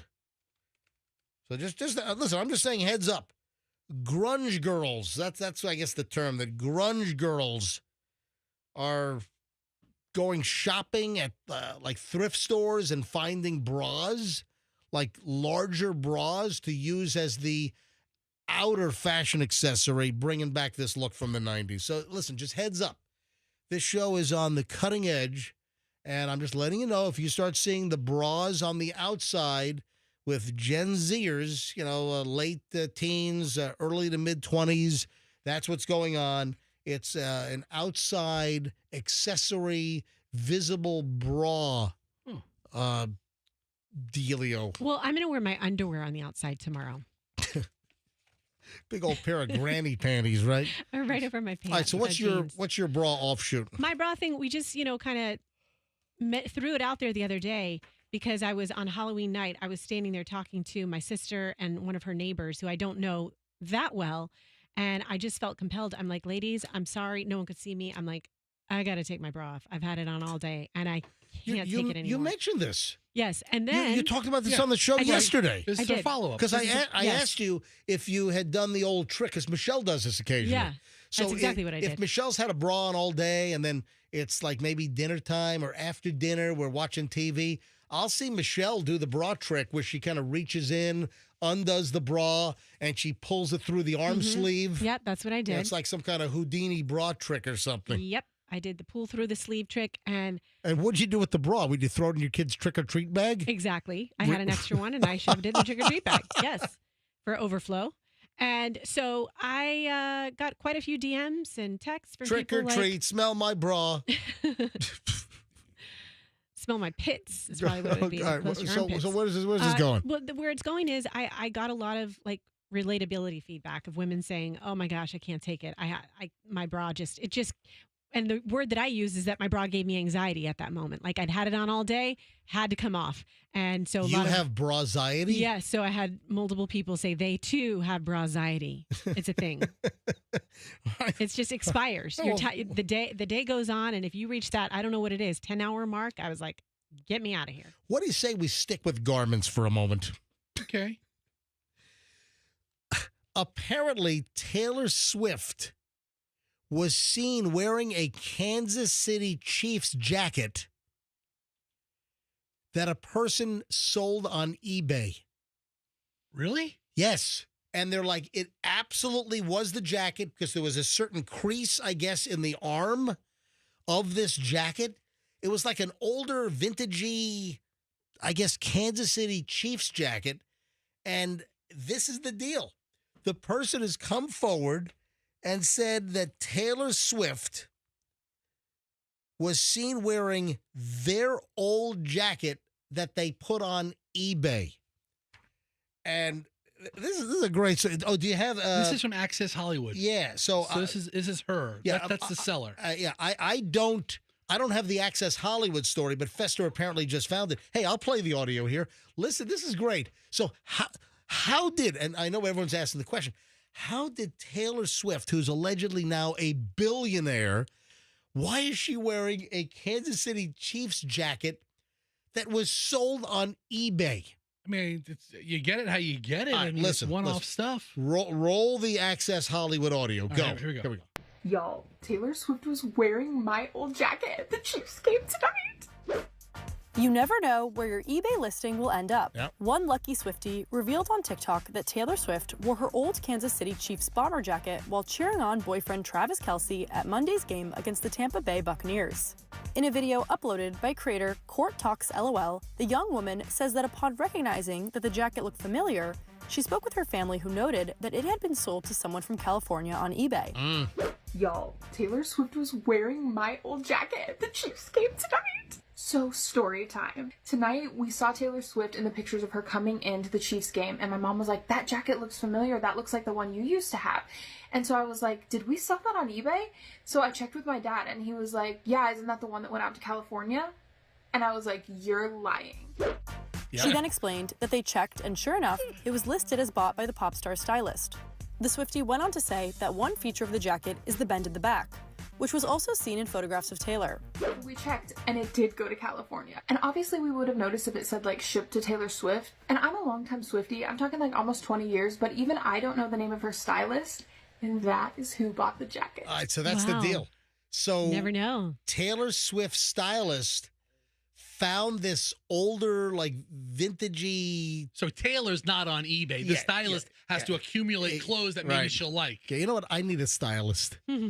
Anybody want to be an MJ stylist? Let me know. Yeah. So they were able to identify the jacket because I guess it was like leather or pleather or whatever, but there were certain creases. It's a very specific jacket. Yeah, it is a specific jacket. I've never seen this jacket before, but there were, I guess, specific creases in the leather and like wear marks or and they said, this is it. This is absolutely the jacket. They were able to, kind of like a fingerprint. They were able to, determine that, oh, remember that crease on the back and the arm? So they were able to. There's some pretty elaborate stitching, even though it's not, it's all the same color, but you can see a stitching pattern here that's pretty unique. Listen, it's a pretty gaudy looking jacket actually. I wouldn't be caught dead wearing this thing, but hey, Taylor, looks good on you. If you're Tay-Tay and you're going to a Chiefs game, it looks great on her. Wow. Buy a jacket like that, you get a free bowl of soup. Hey, Wang, what's with the pictures? It's a parking lot. All right. Hey, it looks good on you. Looks good on you. Hey, a little Caddyshack humor here if I hear you haven't picked up on it. I just thought it was funny. Taylor Swift's stylist is in California. The fan and the original jacket owner, they were in Kansas City, and they put it on eBay, and somebody bought it in California, and it went from Kansas City to California. Then you've got Taylor Swift wearing it back in Kansas City when the Bucks were just there. Right. So the crazy thing is, you would think on Monday night, you would think everything Taylor Swift wears is like brand new. You would think so. You would think. I would never think that a stylist would be shopping for that unique piece that has been, slept in, drooled in, beer spilled on. I mean, whatever. So she was spotted in Kansas City on Monday night, where the Bucks were in town for Monday Night Football. She was spotted wearing the jacket. She was also wearing black satin or black shorts, a black top. She was wearing a black belt, a pair of knee-high Christian Louboutin cowboy boots, a black Dior saddlebag, and then the bomber jacket, the Kansas City Chiefs bomber jacket. And then, of course, she had her, her red lipstick, her bright red lipstick. But very interesting. Speaking of eBay, and, my lovely wife, Michelle, can speak to this because, Michelle's told me the story here. There are some really nice items that will end up on eBay. Hold on. You know what? Let me get Michelle on. Hold on. Purses. Are you putting... That's what exactly. Purses. You have some really nice, expensive designer purses that are not frauds. They're not fakes. They're not counterfeits. You'll get some really good stuff that ends up on. Hey, so are you listening to the show? Yeah. All right. So did you just hear the whole Taylor Swift Kansas City? I wouldn't doubt it. All right. So listen, I totally believe the story. It'll be back up there the minute they're broken up. All right. I mean, does Taylor ever wear it again? I mean, depends on how long this lasts. She may need to wear that again, but the minute they're broken up, that's going on eBay. Hey, the reason why I'm calling you, though, if you're listening, so you've always told me this about like stylists or folks that work with the stars in Hollywood, that a lot of like celebrity items, clothing and purses, they'll end up on eBay. And listen, the stars themselves are not putting it up, but their stylists or, someone that works for them. And you've told me this for a while, that there are some really nice, expensive designer, limited edition purses or whatever that will end up on eBay that are virtually brand new and, like, in some cases, no detection of wear. All right, tell everyone the story on this. Do I really have to? Yeah, I think it's really interesting. Yes. Sounds like you just told the whole story. No, I didn't. Yeah, essentially. No, you just, if you're just very cautious and you know what you're looking for, I was looking for a particular purse many years ago now, like 10 years ago, and it wasn't. Chanel runs through their line. Some years they don't release purses. Whatever. So it was unavailable, and so I just kept looking and looking on. This was a particular Chanel purse that you had your eyes on for years. Yes, a friend had, said, yeah, it's a great one. So, just looking and looking, and there was a seller on eBay where you could tell, like, it was just like the quality of the products and also what products they had, and then you would see other sellers kind of similar stuff, and I was like, I really think that was somebody who worked for, somebody, because it came from LA, and it was like, obviously somebody out there, maybe they got it as a gift, or maybe... Yeah, you pointed out that sometimes these designer companies, they give celebrity items to wear. Or maybe somebody gave it to them. But you had even mentioned that you had read that a lot of the celebrities, let's say, that are walking the red carpet, a lot of times... They don't want to be seen in it again. Right, the designers... the big design houses or the high brand goods companies, they'll give the celebrities the items to wear, and sometimes they wear it once, and then their stylist then take and then they sell it on eBay. Yep. So what happened? You bought a Chanel purse for like a fraction of the cost or something? It was pretty much a fraction of the cost. And then the item that you bought, you're now saying, and this is a Chanel purse that I think I know which one it is. So you bought. No, you don't. Okay. What did you pay for the bag? I don't remember. All right, but it was a fraction of the original cost. It was totally a fraction of the cost. But is that the one where now you're telling me that this particular purse, which is still in amazing condition, is desirable, sought after, and this purse is now worth a whole lot more than what you paid for it? Yeah, it's like tripled. Wow. And maybe more. I mean, who needs Bitcoin when Michelle's buying purses? I'm telling you what. It's purse coin. I'm not suggesting that anybody go buy purses. But it's a coin purse. All right, I'm sorry. Go ahead. That's fun. Chanel and Hermes are like, they increase in price and increase in value as long as you take good care of it. Look at that. Right? So you might, with this bag, it might have been a celebrity that had this bag for a short amount of time. Oh, absolutely. Yeah. It was pristine condition. I mean, I don't even know that it was a used one. Michelle, can you appraise a gently used Dooney and Burke bag? For me? Yeah, there you go. I mean, I think it's like they're worth $20 or something. But Really? I bought it for like $6. I don't know. Oh, such a hot name back in the day. I know, right? All right. Duckhead. Everybody's wearing them. All right. Bye. That's definitely appreciated in value.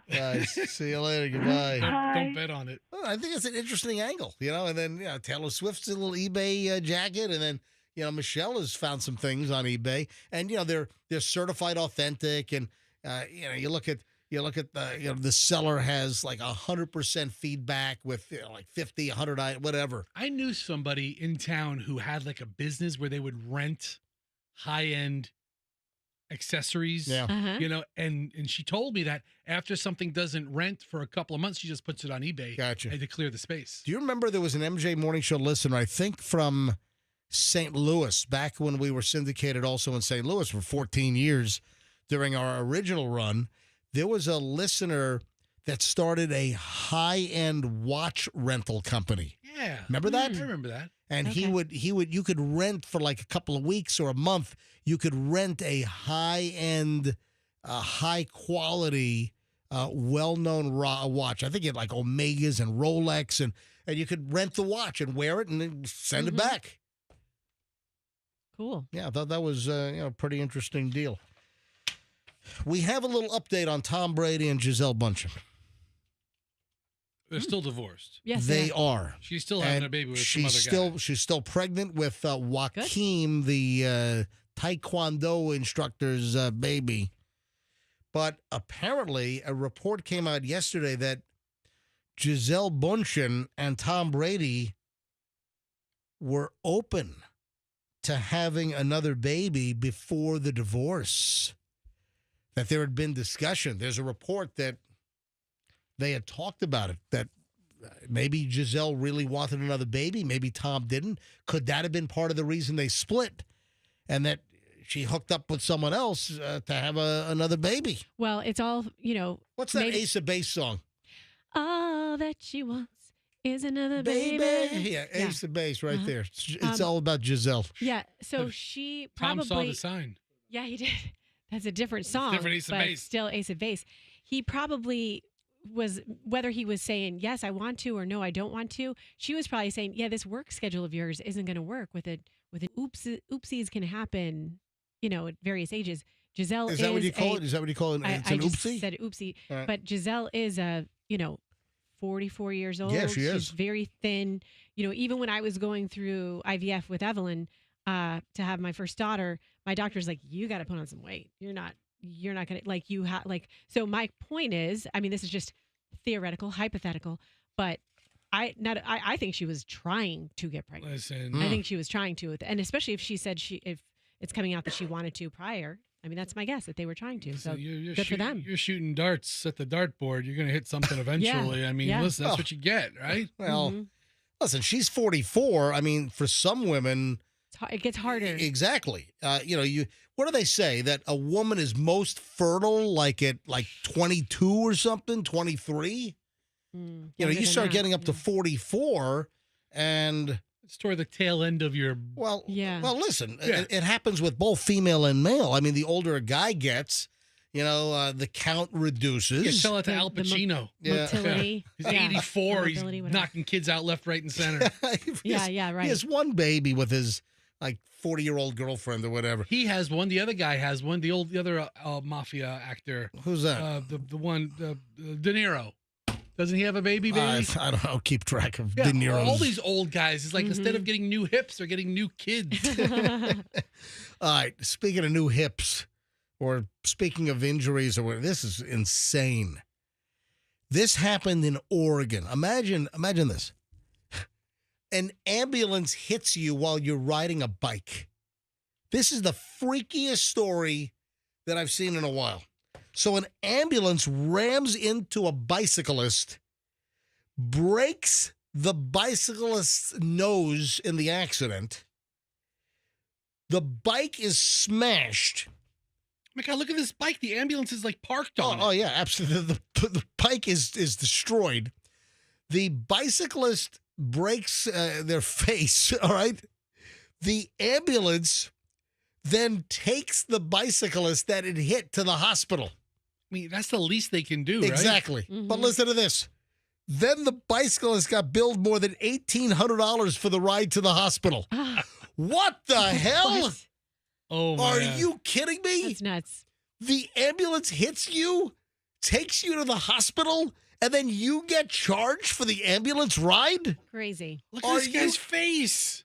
Look at his face is broken. It looks like a pizza pie. Oh my God, poor bastard. Oh. That's why I don't ride bikes. Mm. I wonder if the ambulance is deliberately running into pedestrians and bicyclists in order to, Juice up the business. jam up the business. All right, boys, we need some new leads. Hey, I remember, dude, don't laugh. I remember that there was I think it was in Manhattan. I think it was in New York City. Mm-hmm. A glass company was smashing businesses' windows in order to then repair and replace the glass. No way. Yeah, dude. Yeah, it makes enough sense. I am. You think I'm making this up? You just said no way. I said no way. I fester. Look up New York glass company breaking windows to repair them. I'm telling you, this was a serious story. Hang on, let's see if this comes up. I'm going to maybe news. Several glass companies. Nah, that's AI there. No. I'm telling you, there's a news story. Affordable window replacement. No. Sledgehammer wielding man smashes window. No. That was a Chanel store. Yeah. I'll look for it. Yeah, I'm telling you, this was a deal, and they were arrested, indicted, charged. Wow. Yeah, but an ambulance is that ridiculous? The ambulance hits the bicyclist, and then the cyclist gets charged for the ride to the hospital. That's unbelievable. Okay. So that's what's being alleged in a new lawsuit. William Hosch, 71, is suing Columbia River Fire and Rescue for nearly $1 million, claiming an ambulance driver for the company left him with an outrageous bill along with permanent injuries and roughly $100,000 in medical expenses. Yeah, according to Oregon Live, Hosch was pedaling through the tiny town of Rainier near the Columbia River in October of 2022 when the big red ambulance plowed into him while he was trying to make a right turn, crushing him under the wheel of the ambulance. Yeah, the lawsuit was just filed in late October of this year. The driver, who was going between 2 and 10 miles an hour, heard a thump and then stopped and rushed Hosch to the hospital, according to the lawsuit. The crash left him covered with blood, destroyed his bicycle, long-term injuries such as decreased range of motion, reduced grip. And then the ambulance company later sent him a bill for $1,862 for giving him a ride to the hospital. Now he's demanding $997,000 for pain and suffering, along with payment for medical bills. Dude, I hope he gets it. That's a pretty ballsy move that the ambulance company. What's the deal?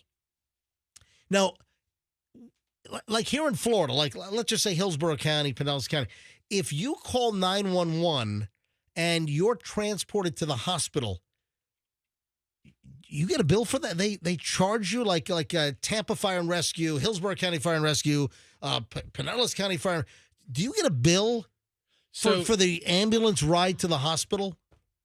That's a good question. I don't know if it's with Hillsborough County Fire and Rescue, but there are plenty of private ambulance there are private ambulance companies, and in most cases, your insurance will cover it. Also, I believe that there are some hefty freaking bills if you ever have to be like airlifted, Mm-hmm. choppered in, life flighted in. I think those bills Gotta be a doozy. Yeah, I think those are really, really expensive. You know, it's like chartering a jet with you and your besties to Vegas for the weekend or something. It's not too far off. Oh, look, phones are ringing on this. All right, so who can fill us in on this? So, let's say you're in a car wreck. somebody T-bones you at an intersection, they transport you to the hospital. Do you get charged for the EMTs, the paramedics showing up, and then the ride to the hospital? Who knows this? 800-990-1047.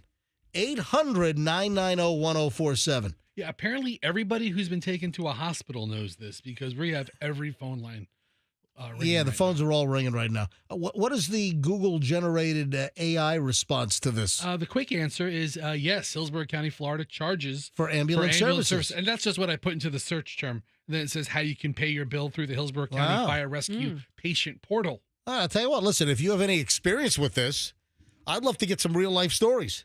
And have you ever been mowed over by an ambulance and they get charged for the transport? That's some nerve, man. That is pretty That's ballsy, man. Yeah. That's ballsy ambulance biz right there. All right, 800-990-1047. I don't know what the hell's ever going to happen on this show. I would have had no guess this morning at 6 a.m. that I'm going to take phone calls on ambulance charges. All right, 800-990-1047. And I'm sure it's covered by insurance. I'm sure it's worked into, I don't know if there's a separate bill or it's the hospital bill. 800-990-1047 if you know what the deal is in various parts of the Tampa Bay area. All right, here's Melissa in Tampa. Hey, Melissa, you're on the MJ Morning Show. Welcome. Hi. Hey, Melissa, go ahead.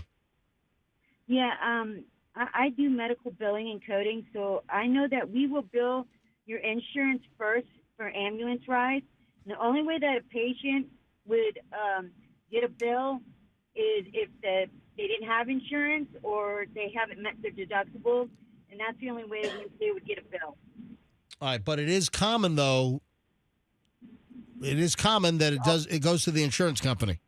Absolutely. All right, thank you very much. Larry's in Manatee County. Larry apparently worked for EMS at some point. Larry, welcome to the MJ Morning Show.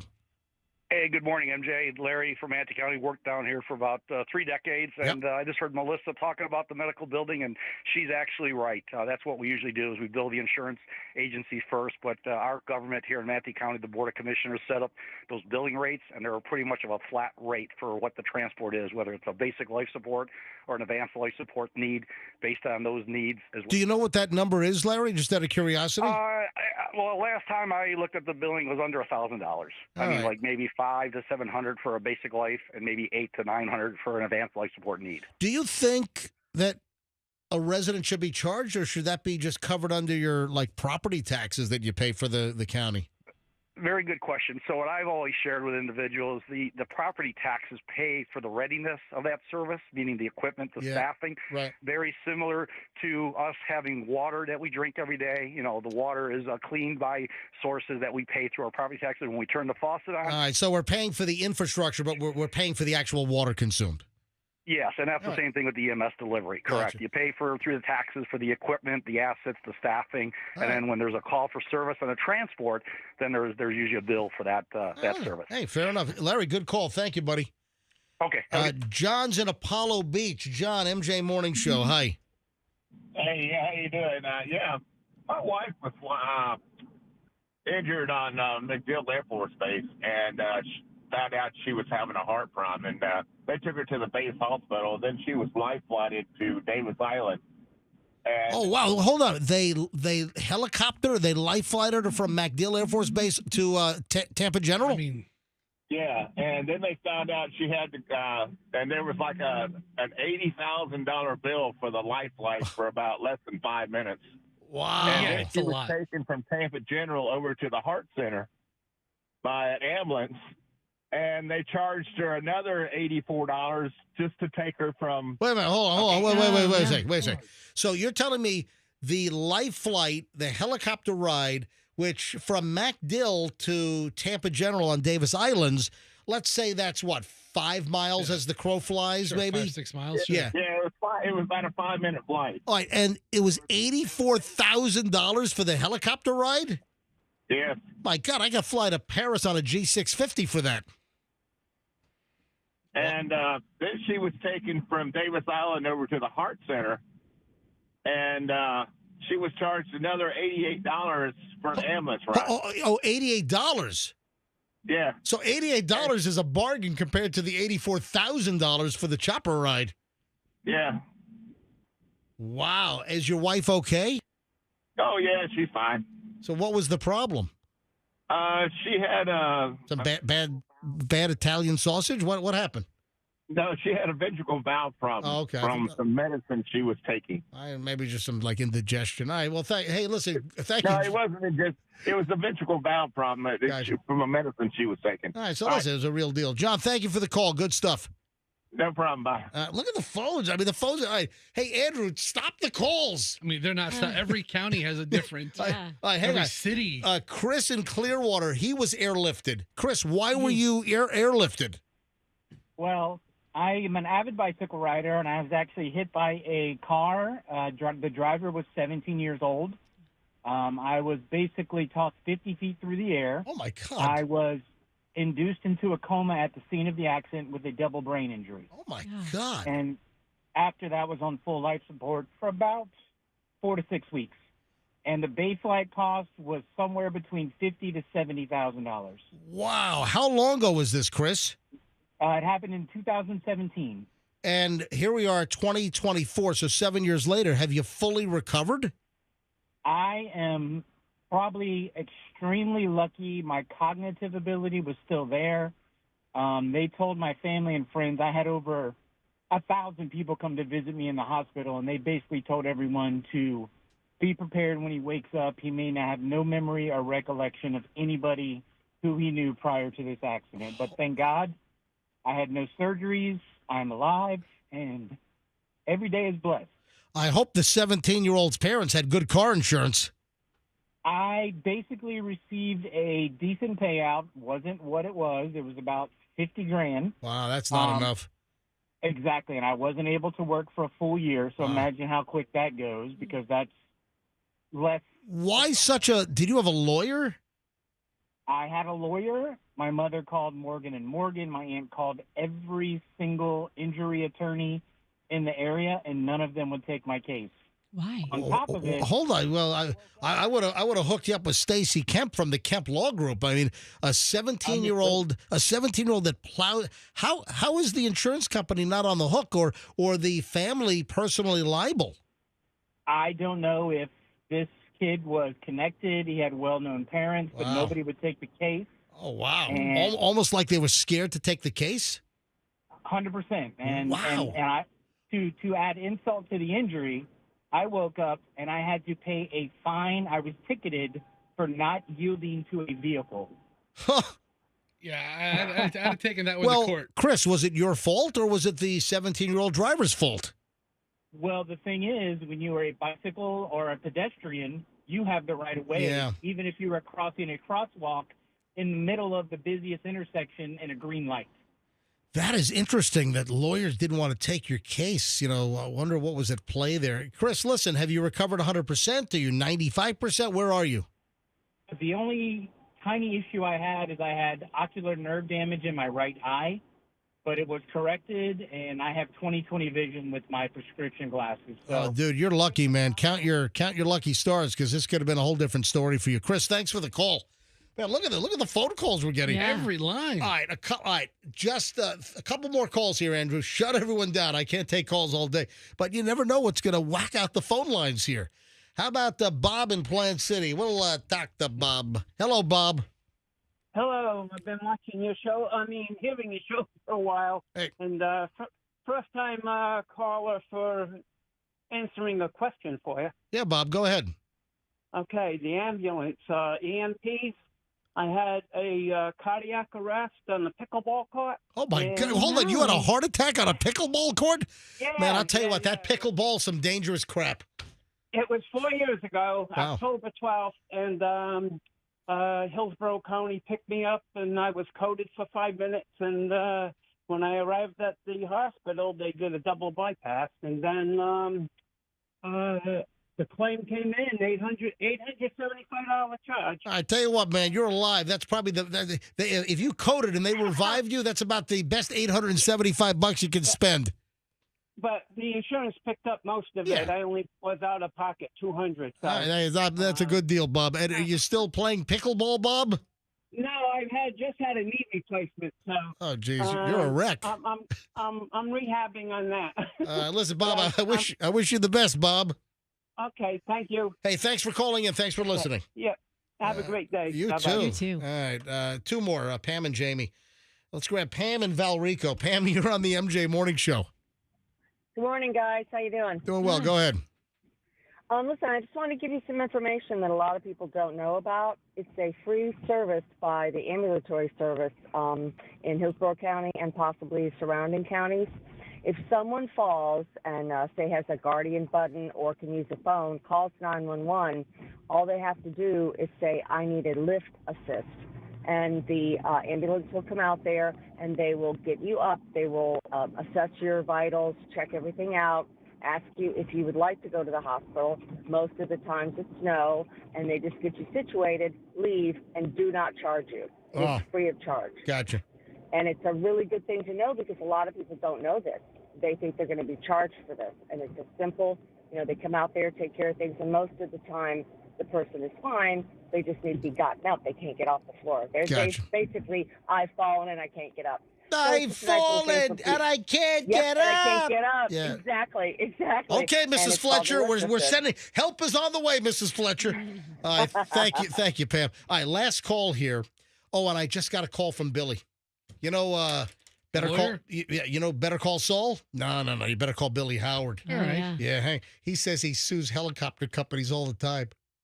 Hang on. I gotta call him here in a second. All right, Jamie in Tampa. Last call from listeners.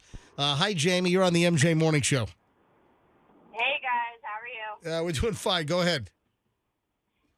So I took an ambulance about almost a month ago, and I was unconscious, so they couldn't get my insurance information. The hospital didn't get my insurance information. I just got a bill from the city of Tampa for $562 to go 5 minutes down the road. All right, so what was the cause? Why were you unconscious? During Hurricane Milton, we had a flooding issue, and I slipped, and I took out a soap dish with my head. Hold on, you took out a soap dish with your head?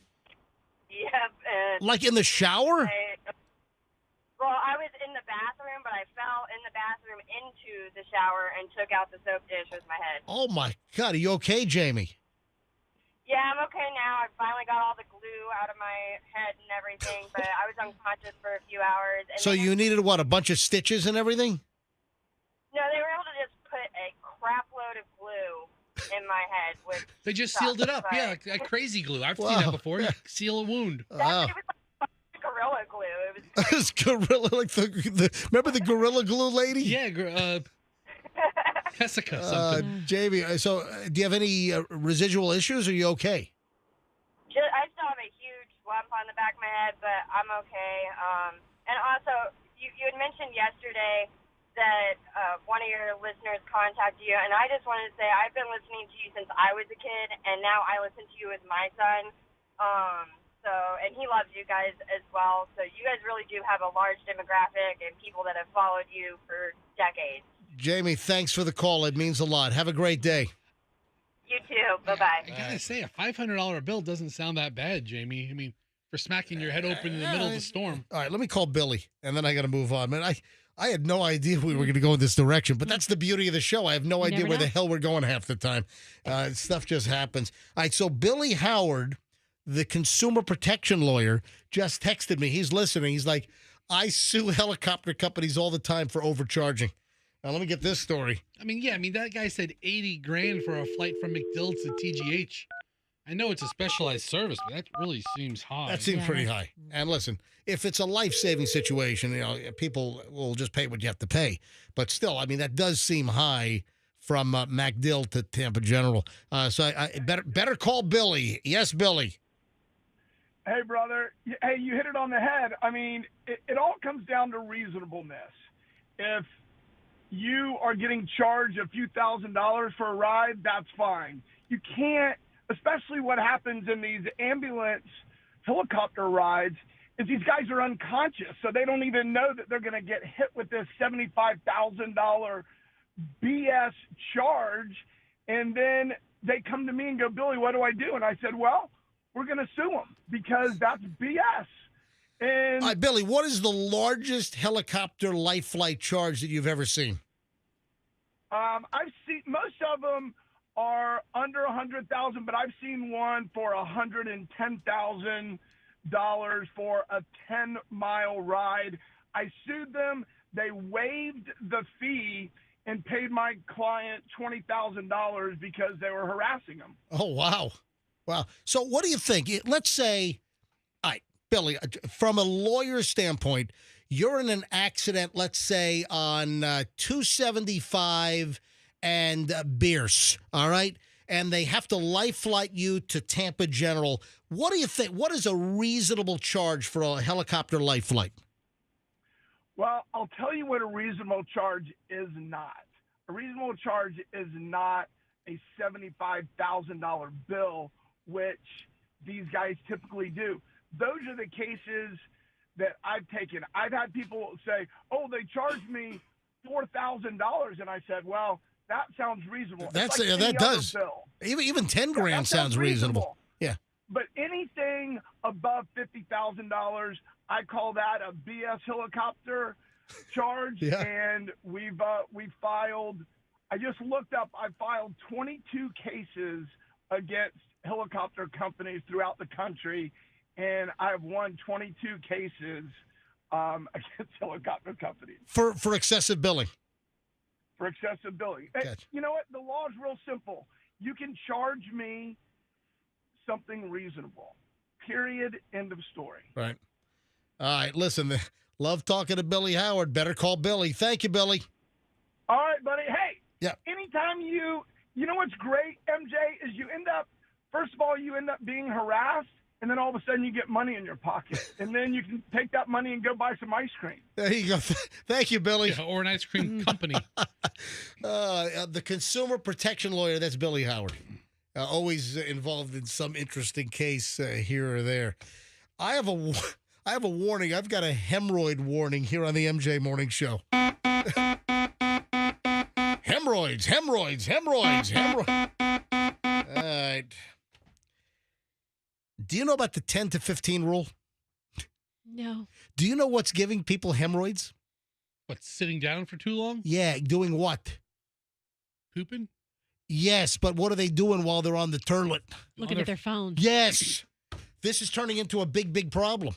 People are getting roided. They're getting hemorrhoids because they're just sitting they're prolonging their time on the toilet, and they're doom scrolling. They're poop scrolling. Yeah. It's just, people are hanging in the bathroom for minutes and minutes and minutes longer than they should because they're on the toilet and they're just on social media. They're watching videos. They're watching reels and tick schmucks and all that. I have a friend who's a comedian. I went and saw a show one time, and he's like, "What's your poop app? What's your go-to poop app?" Mine's Uber. I just sit there all day and look at Uber, see where. Well, hold on. Why would you sit on the toilet and go to what and just plug in places? Oh, how much is an Uber ride from South Tampa to Charleston, South Carolina right now? Exactly. But then before you accept the ride, you can see where the guys are locally. Yeah. You know where they're driving. It's really a fun app not to buy on. You know what? I want to see how much an Uber ride is from right here in St. Pete to Charleston, South Carolina right now. They'll probably give you a number. Hang on a sec. Where to? Hang on a minute. Where to? Uber. Hang on a minute. Let me. Hold Where on do you want to go? Hold on. I forgot to tip somebody from the airport. Oh, geez. Yeah, I had it. I do that all the time. Yeah, I had an airport ride. Yeah. You know what? I just opened up the Uber app and I forgot. Hang on. 5 stars. I think it was good. 5 stars, and I'm going to give him a $3 tip. Yeah, I had an Uber ride from my parents' place in Fort Lauderdale, just a few minutes up the road to Fort Lauderdale Hollywood Airport on Sunday morning. Yeah, I forgot to tip him. All right, so let's see. Where to? Right here, we're at the 9721 Executive Drive North, St. Petersburg, and I want to go to Charleston, South Carolina. I was going to put this in. Charlie Steakhouse came up first. Charleston, South Carolina. Does it give it as an option? No, not yet. Charleston, South Carolina. Oh, Carolina. It's not giving me an option. I mean, it's giving me Carolina Avenue, Charleston Avenue. Put Magnolias in there. That's like a real landmark. Magnolias in South Carolina. Yeah, that's what I said. Give me a restaurant inside. Magnolias. Magnolias in Charleston? I mean, I assume it's still open. It's been there for years and years. A low country classic. Right. So good. Magnolias in Charleston? Yes. Mine pulled up Maggiano's in West Shore Plaza. Charleston. No, it's not coming up. It's not like it's staying in Tampa. Well, let's see. How do you tell? I want a long distance ride. Yeah, it's going with Magnolia Place Apartments on South Manhattan in Tampa. Ooh, it sounds lovely. Yeah, that's see how much is that right? Anyway, I just thought it'd be funny to see $2,000 Uber ride or something. Magnolia's is still open. It opens at 11:30 today. Somebody sent me a message that says try something like Fort Lauderdale, which is a more reasonable drive. I mean, I don't think you can do an overnight drive in Uber. Why not? I want to drive to Vegas in Uber. I'll probably do that one. All right. So back to the hemorrhoids and everything. Apparently, there's a gastroenterologist who is putting up social media videos, right? Yeah. Don't watch his videos while you're on the toilet. But this gastroenterologist says that you have to keep track of how much time you're doing your number 2 if you're on your phone. And he's got a 10 to 15 rule. But I guess hemorrhoid cases are increasing because of people that just need to just stop with the toilet time with your TikTok. Now, aside from the Chinese spying and all that crap. But when you spend a long time on the toilet, the blood will pool in the lowest point and cause increased pressure in the blood vessels, leading to hemorrhoids. So we have this doctor with the 10 to 15 rule, and he says that you cannot spend any more than 10 to 15 minutes on the toilet. I'm telling you right now, it is a rarity. If I'm on 10 minutes is a rarity. Yeah. I mean, 10 minutes? That's a long time. I'm not even spending 10 minutes in there. I do have a tip for people just because I've seen this in my own household. Yeah.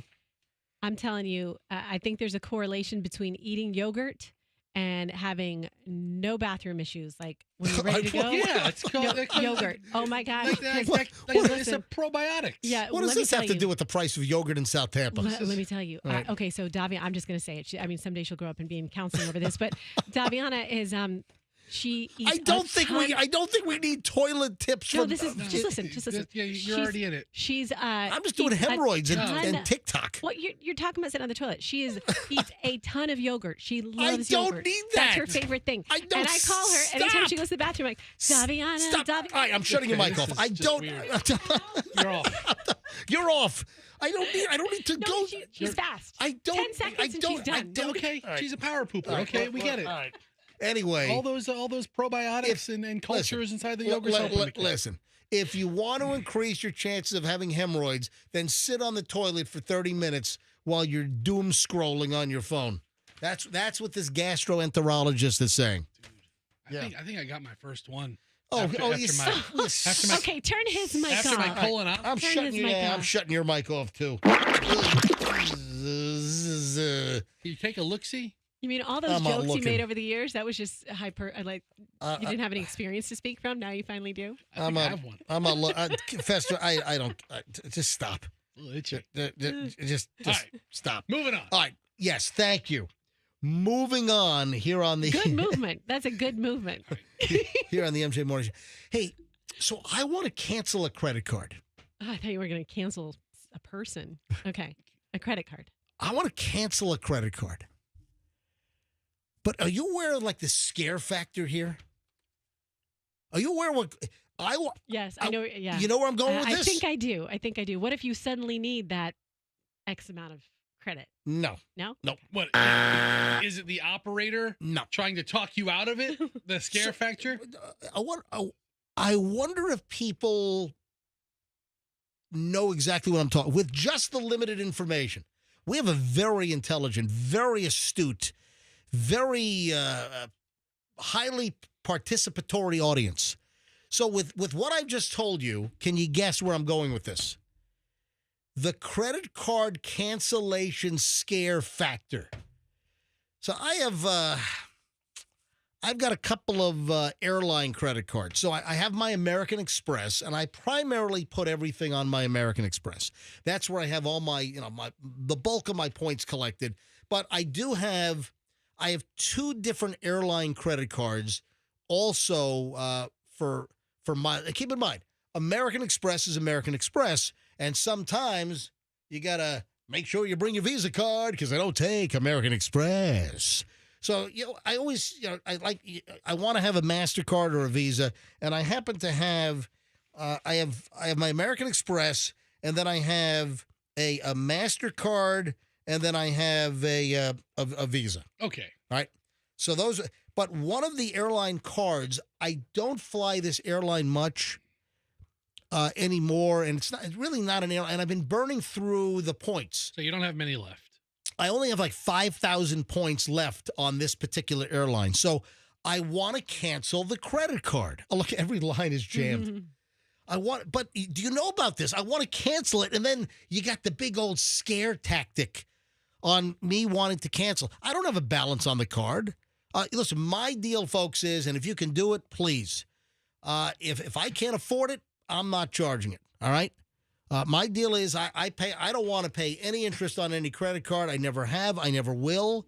If I can't afford it, I'm not putting it on a credit card. I pay off my credit cards every single month. And I understand that people have unexpected situations in life. I get it. All right. I'm not chastising you. Generally speaking. I'm just telling you what I like to do. So I want to cancel this credit card, but I'm afraid. Ooh, but really, am I? All right, let me grab Bobby in Clearwater. Bobby, where do you think I'm headed with this? That your credit score will be affected. Yeah, exactly. 100%. So hang on, Bobby, just stay with me here. Hold on a second. Hang on. Look at the names here. Hey, we have Bobby, Robert, and Roberta. That's crazy. Oh, that's nice. Hey, Robert and Trinity, were you going to say the same thing? I was going to say the exact same thing because the length of your credit history will be affected. Yeah. All right. Robert, thank you, buddy. Let me grab another Robert. Robert and Holiday. Yes, go ahead, Robert. Yeah, your credit's going to get messed up. Yeah. I mean, here I pay my bills constantly. I just want to cancel this card because I'm not using it. And that's the deal. Thank you, Robert. Appreciate it. And then Roberta is in Palm Harbor. Roberta, hi. You're on the MJ Morning Show. I was going to say the same exact thing. Yeah. The credit score goes down, and it's ridiculous, Yeah, it is. especially when you pay your bill and it's a zero balance. I don't want your card anymore. Exactly. Why should that affect my score? 100%. Thank you, Roberta. So that's where I'm going. All right. Thank you, Roberta. Let me go back to Bobby, the first caller on this. Hey, Bobby, has this ever happened to you? Well, I do not have credit cards anymore. Wow. So, Well, how do you, rent a car? I mean, you need a credit card for certain things. You go, I use my debit card. okay. Oh, so you have put a hold all right, on a debit card. So car rental companies will do that as well. All right. Thank you, Bobby. I appreciate it. You're welcome. All right. So here's the deal. I want to cancel this credit card that I'm not flying this airline a lot. I just want to cancel it. But then, you start seeing these stories that if you cancel the card, it's gonna screw your credit score. That my credit number is gonna go down because I'm canceling the card, paid off, zero balance, and it's going to affect my credit score. That should be illegal. That should not. I want Congress to investigate this. All right, hang on a minute. Let me grab line 2. Hey, good morning, Emery. Hi, Emery's calling a lot these days. Hey, Emery, welcome back. Hey, MJ. So listen, I got about 10 credit cards. I do the same thing you do. I don't usually, I don't hold a balance where I end up paying interest. I got, one credit card with my credit union where I have a super low interest. So maybe every now and then I might carry a balance over a month. But I recently had a Yamaha credit card because I bought a Wave Runner one time from them. Yamaha has a credit card? Yeah, you could probably finance the whole Wave Runner. I bought a Wave Runner. I paid it off. I had a $19,000 limit, and I had it, open for about a year, with a zero balance. And I was worried about the same thing. I went ahead and canceled it, And if I remember correctly, my credit score at the time was probably like a 790. Yep, it's a good score. Credit score, I think it went down like 13 points, and then like 2 months later, it had already shot back up, and now it's like 840. So all right. So it was a temporary hit. It's not going to ruin my life. I watched my credit score like a hawk, so I believe it went down 13 points, but then like 2 months later, it shot through the roof and went, exactly. All right. Thank you, buddy. I appreciate it. Listen, the whole credit score crap, what a racket. It is. Between what? TransUnion, Experian, and who's the other one? There's one other one. Yeah. TransUnion, Experian. Equifax. Thank you. I mean, yes, Rox? TransUnion's coming to town to perform Amalie Arena. No, that's Trans-Siberian Railroad. Orchestra. Hold on. I'm sorry, Trans-Siberian Orchestra. Yeah, exactly. They put on a heck of a Christmas show. Yeah, that's what I've always heard. I heard they're fantastic. Yeah. The Trans Railroad, something totally different. I'm sorry. Gino has tickets this afternoon for Trans Experience. The Trans-Siberian Orchestra. Yes. But yeah, you can only get in if you have good credit. They're great. Yeah. That band is great. They really are. They're the best. No, but I want to cancel this credit card. But you know what? Yeah. At this point, I don't care about credit score. At this point in my life, it doesn't mean anything. It really does. It drops a couple of points. If you already have good credit, you're still going to have good credit. But it's not going to take you to 620. The racket, the formulation, it's ridiculous. And, sometimes I'll get an alert from my credit. Oh, your new credit score is out. It's gone down. It's like, why? What? I mean, I'm like just a steady hum. What is nothing's different. I'm a great credit risk. What the hell at this point in my life would cause my credit score to dip, 20, 30 points or whatever? Nothing. The whole credit scoring, it's just a freaking racket. That needs a complete overhaul. That needs some type of new, I know they've done various consumer bill of rights with credit cards, but there's still a long way to go with these, not necessarily the credit card companies, but the credit agencies, Yes. Like Equifax and TransUnion and Transsexual. What is the other one? That's Transsexual. At 8:48 at the MJ Morning Show. Is $60,000 too much to pay for a little doghouse kennel? All right, dude, that depends who you ask. This is absolutely obnoxious. I mean, in the real world, absolutely. But there are some ridiculously rich nutcase people who do stupid things for dogs. Well, guess what? This is about as dumb as it gets. There is, and you'll recognize the brand, you'll recognize the name, a $60,000 like dog house kennel looking thing. Oh, it's very, very distinctive. I mean, the minute you look at this, you know what it is. But 60 grand? I want to know. I don't care if you're a billionaire or if you're worth $150 million. If you spend 60 grand on this, you ought to have a bowling ball thrown at your face. All right, all right, I'll explain this next. We got Hollywood Dirt. We got a lot of stuff. Got a final hour. MJ Morning Show is next here on Q105, so please stand by.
9:01 at the MJ Morning Show, minute past 9 o'clock, Thursday. Hello, everybody. Thanks for listening. The final hour of the MJ Morning Show is on. We're just having a conversation that we're trying to get this election stuff behind us, because you know what happens, and it's so noticeable. Especially, I'm a prep fiend. The amount of websites and the amount of preparation I do for the show. Just visiting. I've got 100 different sites that I go to looking for, great stories, looking for morons in the news stories. And around these big events like a huge election, all the air is like sucked out of the environment for news operations, and just everything is like election, whether it's the national aspect, whether it's the local or state aspect. And it still hasn't gotten back to normal. We're a couple of days past the election, because now it's the aftermath. But I'm just looking forward to having the news cycle return to somewhat normal, because I'm just telling you right now, I never have a problem with morons in the news. We still had some great, idiot stories, but I like having a huge variety to choose from, and then I, winnow that down to find the best of the best. But it's just around the election, just everything's just election, and just the regular news cycle, it just evaporates for a while. So I'm looking forward to it getting back on track here. So yeah, I sent you that email last night. I was like, dude, I can't find anything except election stuff. So election, Roxanne had the issue. I've been recognizing it, really a couple of days leading up to the election, day of, day after, and, still we haven't really returned to 100% normal. We have maybe the most, I don't care how rich you are, this is a repulsive, extravagant purchase, which I don't care how much money you have. If you buy this thing, you're a total tool bag. Louis Vuitton has a $60,000 doghouse-looking kennel.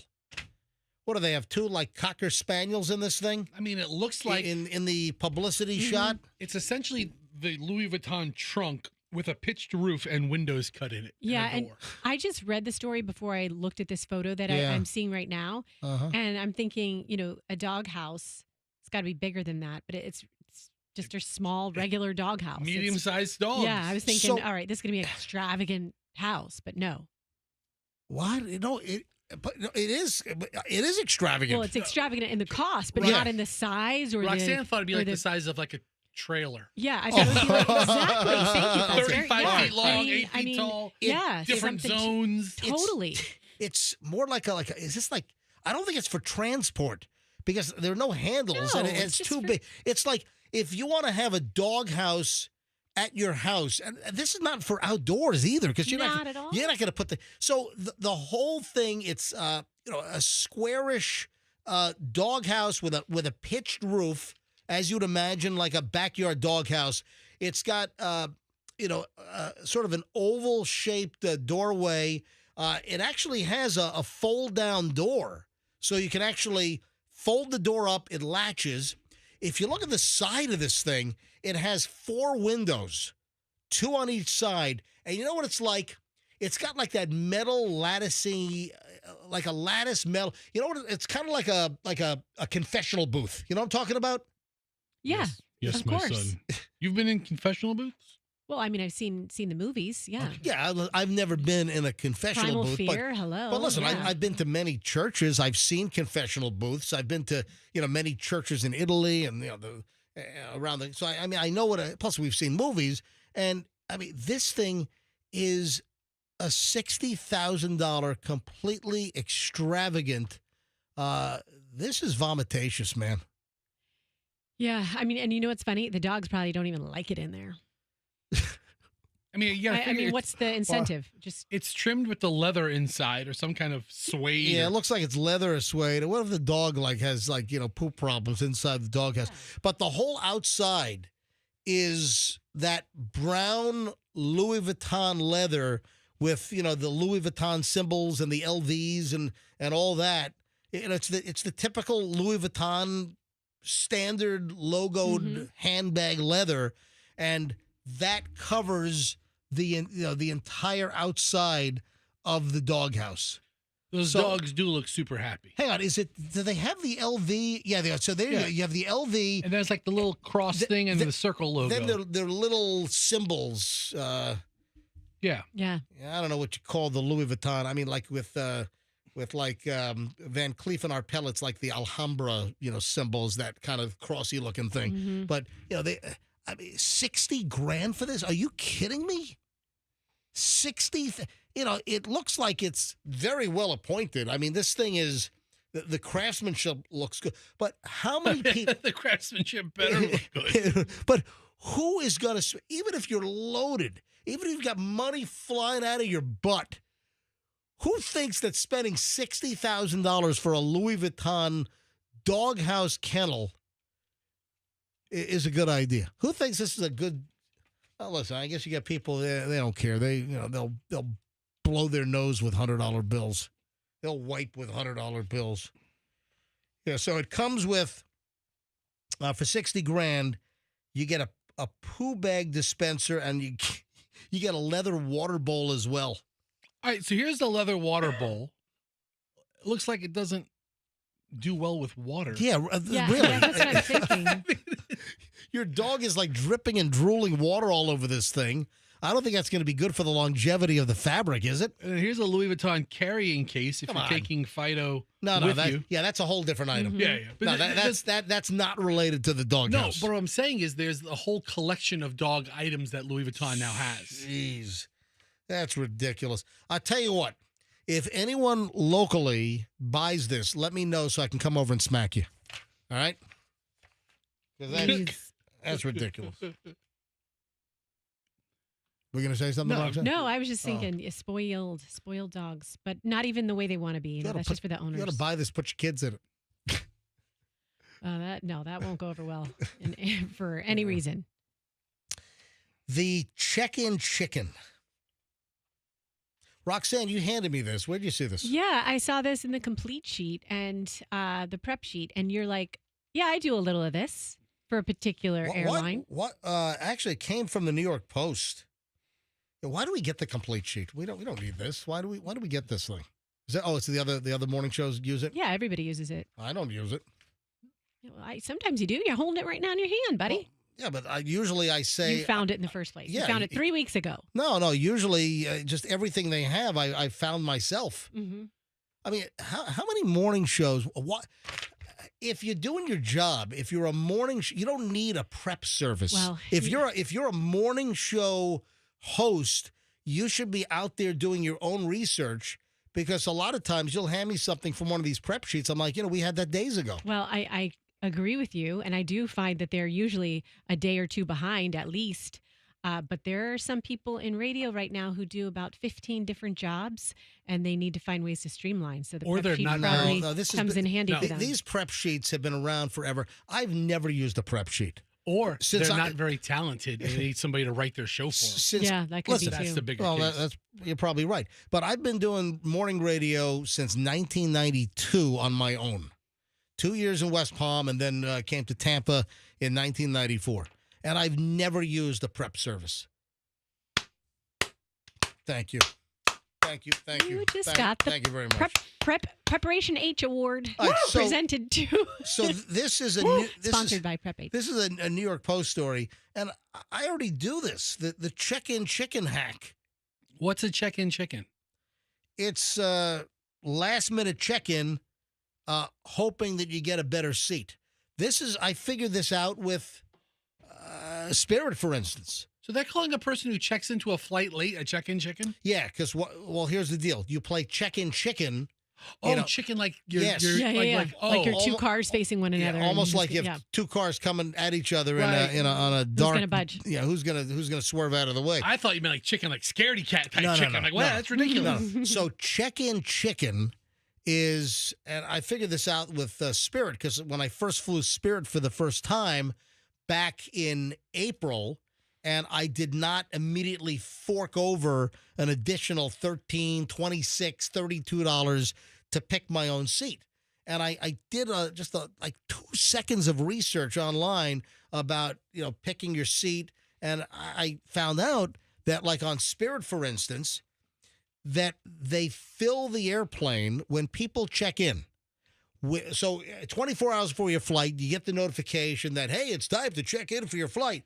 That for those that did not pay for an assigned seat, then they start randomly, upon check-in, giving you your seat. Spirit fills from the back of the plane. I mean, literally the last row as people. So the minute you get your check-in for Spirit Airlines, for instance, and you didn't select a seat, you don't jump right on it like you got ants in your pants to go check in, because you're going to end up in the back of the freaking plane. And I read about this. It's like, wait for the sweet spot, and you just got to keep watching it. So the first time that I flew Spirit, I kept watching it, and I saw row 32 fill up, 31, 30, 29, 18, 7. And then I waited for the right time, but you can't be greedy, because sometimes people that get stuck in the back, like in 32E, a middle seat, they'll say, you know what, I hate this seat. I'm going to pay $22 now to go pick a better seat. And then they'll move up, and then their back of the bus seat opens up. So you might, if you check in, you might get that. So you have to find the right spot where there are no openings in the back that have opened back up. So my first ever flight on Spirit, I ended up in row 7. And I ended up with an aisle, like 7C, right near the front of the plane. And I didn't pay anything extra. So check-in chicken, it's very similar, is where you wait until the last minute to check in on the airplane, hoping that all of the other seats will be gone, so they're forced to give you a premium seat.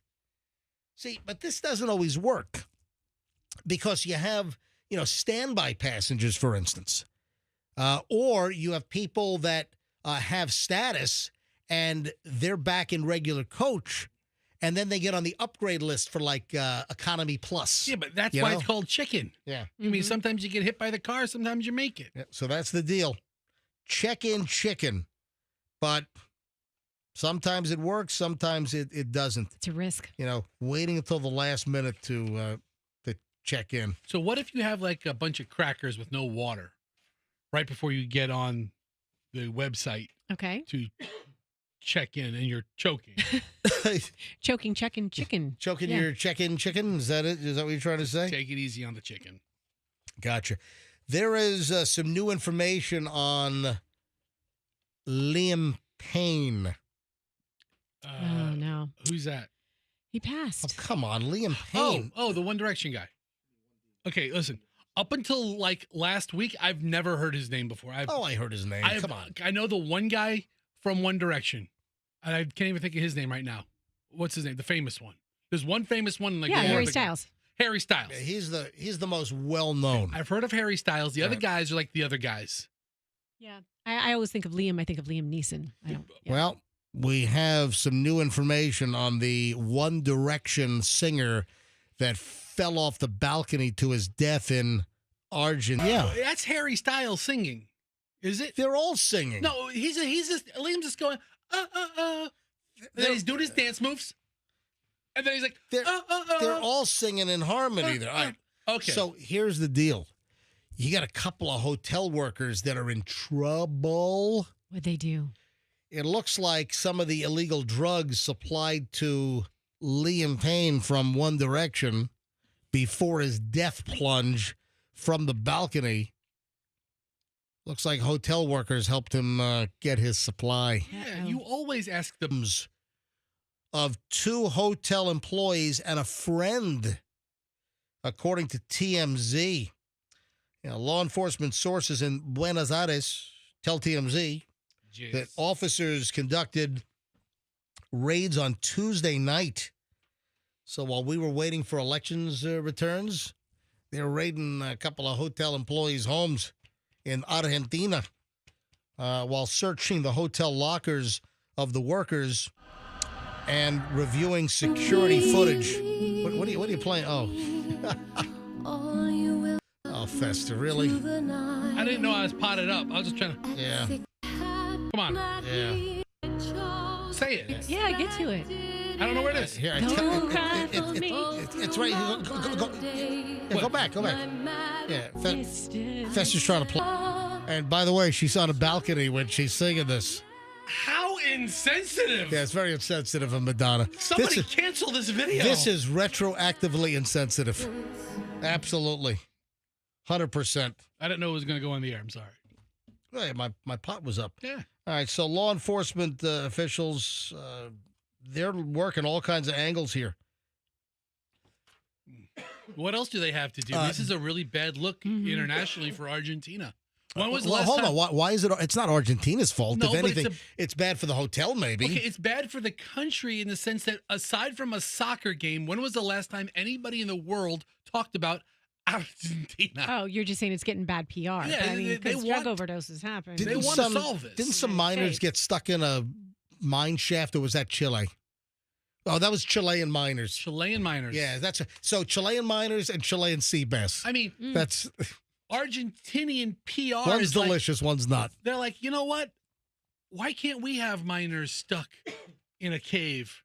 And they're like so jealous of Chile. And then this is what Hold on, happened. now you're hoping for miners to No, get stuck in a I'm cave just here in saying- the United States? No, What's the matter with you? Argentinian PR wishes they had a big news story like that, and the whole world's heart went out to them. So TMZ says that cops believe the hotel workers had contact with Liam before the entertainer plunged to his death from the balcony. This was back on October 16th. One source says that investigators identified Liam's friend with the help of text messages on his cell phone, which was examined by police to see who sold him drugs. We're told investigators did not find the friend at his home. Yeah, the first raid that police carried out after the death of Liam Payne from One Direction, raids on Casa Sur, that's the hotel, seizing electronic and paper records and videos of the hotel's underground area. Sources said that initial autopsy results revealed that Liam had pink cocaine in his system. That's a dangerous cocktail, typically combines meth, ecstasy, and ketamine. No cocaine, It's not actually. even cocaine in it, right? It's called pink cocaine, but because of a pink hue, but it doesn't even necessarily have cocaine in it. Also, other narcotics. Listen, there are going to be some clear arrests here, and it's believed that it wasn't intentional. Yeah. It was believed that maybe this guy was so drugged out of his face that he fell off the balcony or did something. Still, I believe I can fly, and No, you can't. And then all those awful jokes about One Direction, down. I mean, stop. Don't send me that joke anymore, please. Okay, folks. Well, I mean, didn't we not establish, but I mean, didn't we hear stories that he passed out before he, it wasn't like he tried to jump. Well, that's what I just said. Yeah. I said that Okay. it's believed that it was not intentional. Yes. That he was drugged out and just Yeah. fell. Yeah. Wait, pass out like on the balcony? Like, He was standing on the railing. He was. I guess slipped. He was practicing his flying Walenda act, and he just passed out and fell. Yeah. Who knows? I mean, But you do a lot of drugs, you pass out. That's what happens. It looks like the way he fell and landed. looks like multiple people are going to be in trouble. Maybe that supplied him drugs. So great. We'll see if they're some kind of an accessory or Great. whatever. Put together the bellhop. Great. It's Liam's fault completely. But if you have hotel employees that are facilitating the purchase of drugs, that's going to be a chargeable offense. I bet you it's really bad luck that the guest fell off the balcony. Okay. Any big hotel in any major city in this country probably has somebody that can get stuff for their clients.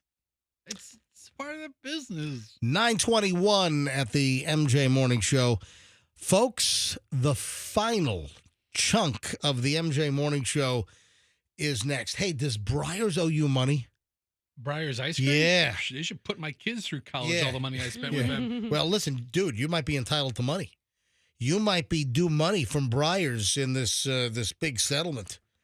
Yeah, this is big time, man. I just want to know how the heck how do you I don't save my receipts for food I bought months ago. You need a receipt? Hang on, I'll explain. Hang on. So does Briers owe you a chunk of $8.85 million? Yeah, heads up on this. We're loaded, folks. So when we get back, the final chunk of the show, And I hate leaving good stuff on the table. That's why the last segment is always fantastic.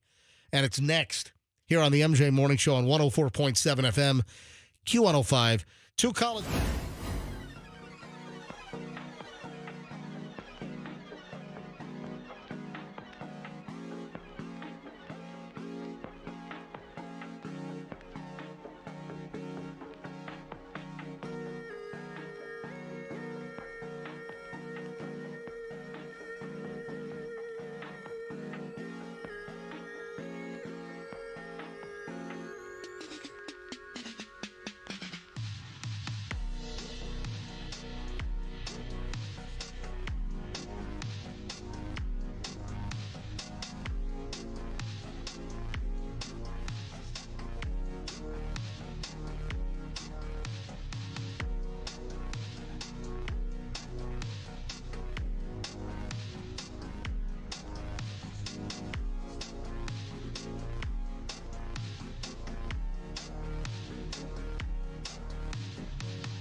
Dollars. That's $8.85 million. Yeah, if you bought Briers ice cream, specifically Briers vanilla, did they hose you up good? Did you think there was natural vanilla flavoring in there? It says it on the container, right? Well, they led people to believe that. But now, without admitting any fault, they're kicking out $8.85 million in a class action lawsuit for people to go ahead and make a claim. And this is a hell of a window. If you bought Briers vanilla ice cream between April 21st of 2016 and August 14th of this year, holy crap, it's eight years. Yeah, it's a long time. Yeah, it is. 8 years. You could be eligible. And, of course, you know, I have all of my supermarket receipts going back to April of 2016. How about you? Mm-hmm. I don't even take receipts anymore. They offer me the option. Do you want a receipt? I always hit no. Well, yeah, because remember we talked on the show last week about how they have toxins in them, too. Yeah, you don't necessarily, the little chemicals. Mm-hmm. So you don't necessarily need a receipt. But this is interesting. Customers who bought ice cream made by Briers could be part of this distribution settlement. Direct payment opportunity comes after a class action lawsuit recently filed against the parent company, Canapoco. Canapoco, and they're headquartered in Acapulco. Well, they operate in the United States. They operate as Unilever. So we know that. We all know the name Unilever, of course. You know, because Unilever they bought Briers, they bought Ben and Jerry's. Unilever owns like everything. Didn't Unilever also buy Talenti? I think they bought Talenti as well. I'm going to tell you right now, the Talenti product is not as good as it used to be. When Talenti was owned by a private company and it was a Texas-based company, if you go back 10, 12, 15 years ago, I'm telling you right now, the Talenti that you used to buy at the supermarket, the Talenti gelatos, they were much, much better. Higher quality ingredients. They tasted better. There's a better flavor. I'm telling you right now. Whether you might disagree with me, I know. Their vanillas were better. The mint, just a lot of their products were better. Yeah, and that's what happens when you've got these major conglomerates that buy these products. The first thing they want to do is what? Cut costs. Exactly. And find out how they can make the product cheaper. And most of the time, you make the product cheaper by reducing the quality of the ingredients. And that's what happens here. So they have everything from Ben & Jerry's ice cream to Axe body spray. Yeah, and I was just Googling if they owned Hellman's. That's right. They own Hellman's, too. Oh, you know what? Yeah. Ben & Jerry's with Axe body spray flavors. Does that sound delicious or what? Yeah. All right, so here's the deal. The parent company, they've agreed without admitting any wrongdoing. That's how it usually is. but they're being accused of false advertisement. So Canapoco or Canapoco, I don't know. How do you spell the damn thing? Conopco. Canopco. Canopco. Is that how you say it? I don't know. Who operates as Unilever Home and Personal Care USA. So plaintiffs in the lawsuit against Briers Ice Cream, they claim that they had falsely advertised on its Briers natural vanilla ice cream tubs as it allegedly only contained vanilla flavoring, not the natural vanilla plant. Yeah, so they led you to believe that it was like natural vanilla plant, vanilla bean, the seeds of the vanilla beans. And I know this crap because you do. I make my own vanilla ice cream. And, I make my own ice cream at home, and I don't do it because it's cost effective. In fact, it costs me more to make my own ice cream than buying it in the store. Why? Because I'm putting just the best quality ingredients into the ice cream. I'm using, 40% heavy cream. I'm getting the restaurant 40% cream, which, it's tough to find. You got to get it like at Restaurant Depot, for instance. I'm buying real high-quality, grade-A Madagascar vanilla beans. Oh, yeah. Yeah, there'll be no class action suit against you, mister. Damn right. And I'm spending good money on my ice cream. I'm putting the real deal in there. I mean, but who has the receipts? Well, hold on. You don't necessarily need the receipts. Let me give you the rest of the story here. So the plaintiffs claim that they misled people advertising, natural vanilla and showing the plant in the bean. And apparently, no, it was not. That the ice cream only contained vanilla flavoring. So they didn't admit wrongdoing, but they agreed to an $8.85 million settlement to resolve the claims, avoid any further legal costs. Those who are eligible to receive the money from the settlement pot must meet at least two crucial requirements. First, they must have bought Briers natural vanilla ice cream specifically. And the purchases must have been made between April 21st of 2016 and August 14th of 2004 or 2024. So I mean, that's an 8-year span. Now, it isn't required to have any kind of receipts, credit card statements, or other documentation to prove transactions with Briers natural vanilla. But if you do, it could result in you getting paid more. So what happens here? Well,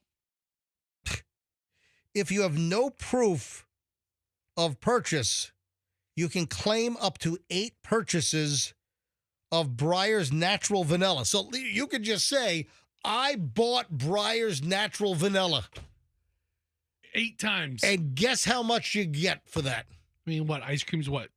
$6-7 a half gallon these days? Guess how much money you can walk away with? Oh. You bought 8 of them, so no receipts. You can say from that time period, 2014 to 2024, I bought 8 tubs of, they're not even half gallons anymore. They're like, quart and a halves or something? I mean, come on. All right, how much money you think you can get? Just take a guess. 48 cents. Yeah, you're not far off. Really? Yeah, I mean, I was going to say $10. These class action suits, it's like pennies. Roxanne, you're $10. Oh, that's over. Oh. Yeah, you're over. Not by much, though, but you're still over. Still Price over. is Right rules, you're over. Know. I'm out. Hey, if you're in the Showcase Showdown and you go over by $1 freaking dollar, you're over. You're up. All right? $8. Okay. You can get, so if you had 8, you can claim up to 8 and you'll get $1 for each one. So without any receipts, you can just say, send me my $8. I mean, you could be a complete freaking fraud. Hold on, Anthony Sullivan's calling me. Hang on a minute. Oh, let's see what that's about. Hey, Sully, I'm on the air. What's going on? We're live. Hey, I was just calling to check in, see how you're doing. I'm doing a radio show. You know that. I know that. I was just calling you to say hello. Can you give us an OxyClean pitch?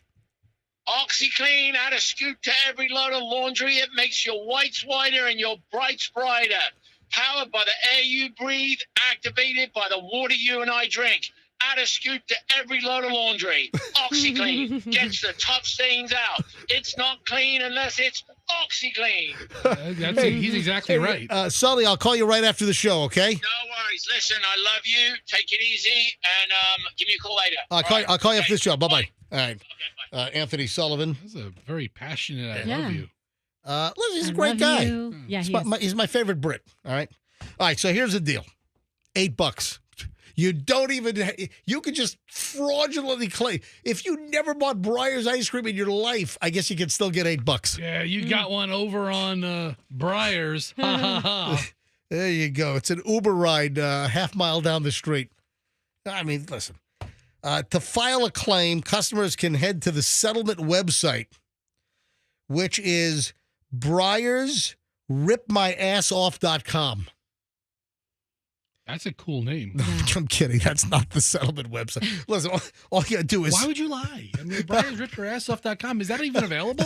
Probably not. Hurry, go to GoDaddy. Yeah, let's go. Yeah, hurry up, go to GoDaddy and buy BriersRipMyAssOff.com. To submit a claim, you go to the settlement website created for the false advertising case and fill in the information, and hopefully you get $8. Yeah, and you'll get $8. Now, did I buy Briers ice cream? Did I buy Briers vanilla during this time period? Absolutely. So, listen, we started making my own ice cream during COVID.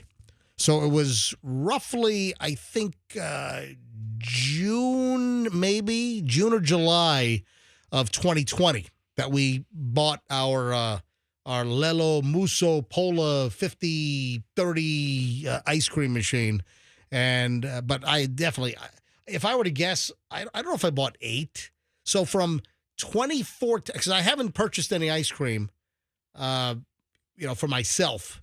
Now, will Chloe go buy like a thing of Moose Tracks? It's like, listen, I'll make you vanilla ice cream and drip some fudge and throw some freaking little mini Reese's peanut butter cups in there. I'll make your own, but she'll buy some Moose Tracks every once in a while. But I would guess maybe from 2014 to 2020, I might have purchased 5 tubs, 6 tubs. Pay the man. Yeah. Give him his $5. Well, I'll just say 8. I'll just get the $8 because you know what? That $8 from Unilever, from Briers, that's going to just turn, you know what? That's going to get me out of a couple of jams. That $8. Every penny helps. Every little bit helps. It's going to get me out of a couple of jams. Yeah. You're going to screw up your accountant at the end of the year. I see this settlement check for $8. Man. All right, so there you go. Big money there. Hey, before I move on to that, I have another ice cream story. Cold Stone. That's good stuff. Well... I like it. I'm an ice cream connoisseur, but anyway. Listen, okay, Snooty Patootie. Jeez. Listen, I've got nothing against Cold Stone, and it sounds like you do. No, and listen. He just goes, well. Listen, and this could really happen anywhere, but the story happens to be Cold Stone, and this customer was getting their ice cream made, and I guess Cold Stone does the mixing. It's been a long time since I've been. So you buy an ice cream and it's like plain flavored, and then they put it on like a marble slab, and it's really cold. Then they spread it out and they mix crap into it, right? And then they put it in a cup, and it's really pretty good. All right, I'm not a mixer. I just sure. like good plain flavors. Anyway, great. So you're easy to take care of, sir. A Cold Stone customer witnessed something, was so disgusted, walked out, then complained to corporate. Was you hock a loogie or something in it? No. Would a roach fall in it? No, the guy making the ice cream was dripping blood from his nose. Oh. That's a hell of a mix-in right there. I mean, what if you ordered that fresh strawberry puree type thing? You know? You couldn't even tell. I mean, if you fold in the strawberry you'd never chunky know. with the vanilla. But then you would taste the iron. Yeah, what is this iron content? Yeah, listen, this guy could have worked at any other place, but just unfortunately for Cold Stone, yeah, this has got a bunch of views online. There's a woman in Georgia, Jana Banks, says that while the worker at Cold Stone was mixing up her little concoction, his nose started to bleed. How do you not pull your phone out on that one? And was dripping down. She says, I don't know if it actually dripped into my ice cream, but it was pretty disgusting. You'd already expect that the person would go away and take care of the bleeding, wipe themselves up, wash their hands, throw out the ice cream that was being worked on. Nope. Just in case. Well, it's not what happened. Apparently, the guy did grab a paper towel from behind and patted his nose, and then commenting that blood made a heart shape on the paper towel. So the guy dabbed his bloody nose and then said, "Hey, look, it looks like a heart on my paper towel." That's weird. Yeah. So the guy then continued working on Jana Banks's ice cream, and she says that she politely asked him, "Hey, can you wash your hands?" And then she claims that even a coworker was side-eyeing the guy. Yeah, and then he headed back to wash his hands. The workers set the bloody paper towel between the register and the ice cream, so she just walked out and then contacted Cold Stone customer service. Again, listen, I'm not blaming Cold Stone for this. This could have happened anywhere, but if it happens to you, it's obviously kind of gross, and it happened where it happened. What if she were a vampire and she's really into blood flavor? You know what? I'm gonna skip the moose tracks. I'll take the blood tracks or the blood stains. Can I have shot moose tracks? And would that fall under the category of savory, like I don't know, sweet and irony? Oh, you're grossing me out. Yeah, Rox. We're trying to make jokes here. You're just being sick. I'm being very graphic. Grossing me out. You know what? You know what? I've completely lost my appetite to continue this radio show now. Just for the day. You've taken my forever. All right. I'm ending the show right here forever. It's been a good run, everybody. Yeah, been wonderful. We will not see you tomorrow. In fact, for the very last time, our show closing music. Roxanne, you ruined it for everyone. I ruined the whole thing. You know what? The whole show was great until that. Yeah, you just ruined the whole thing, and now I'm announcing my retirement. I'm done. We will not be back tomorrow. So for the very last time, folks, let's be careful out there.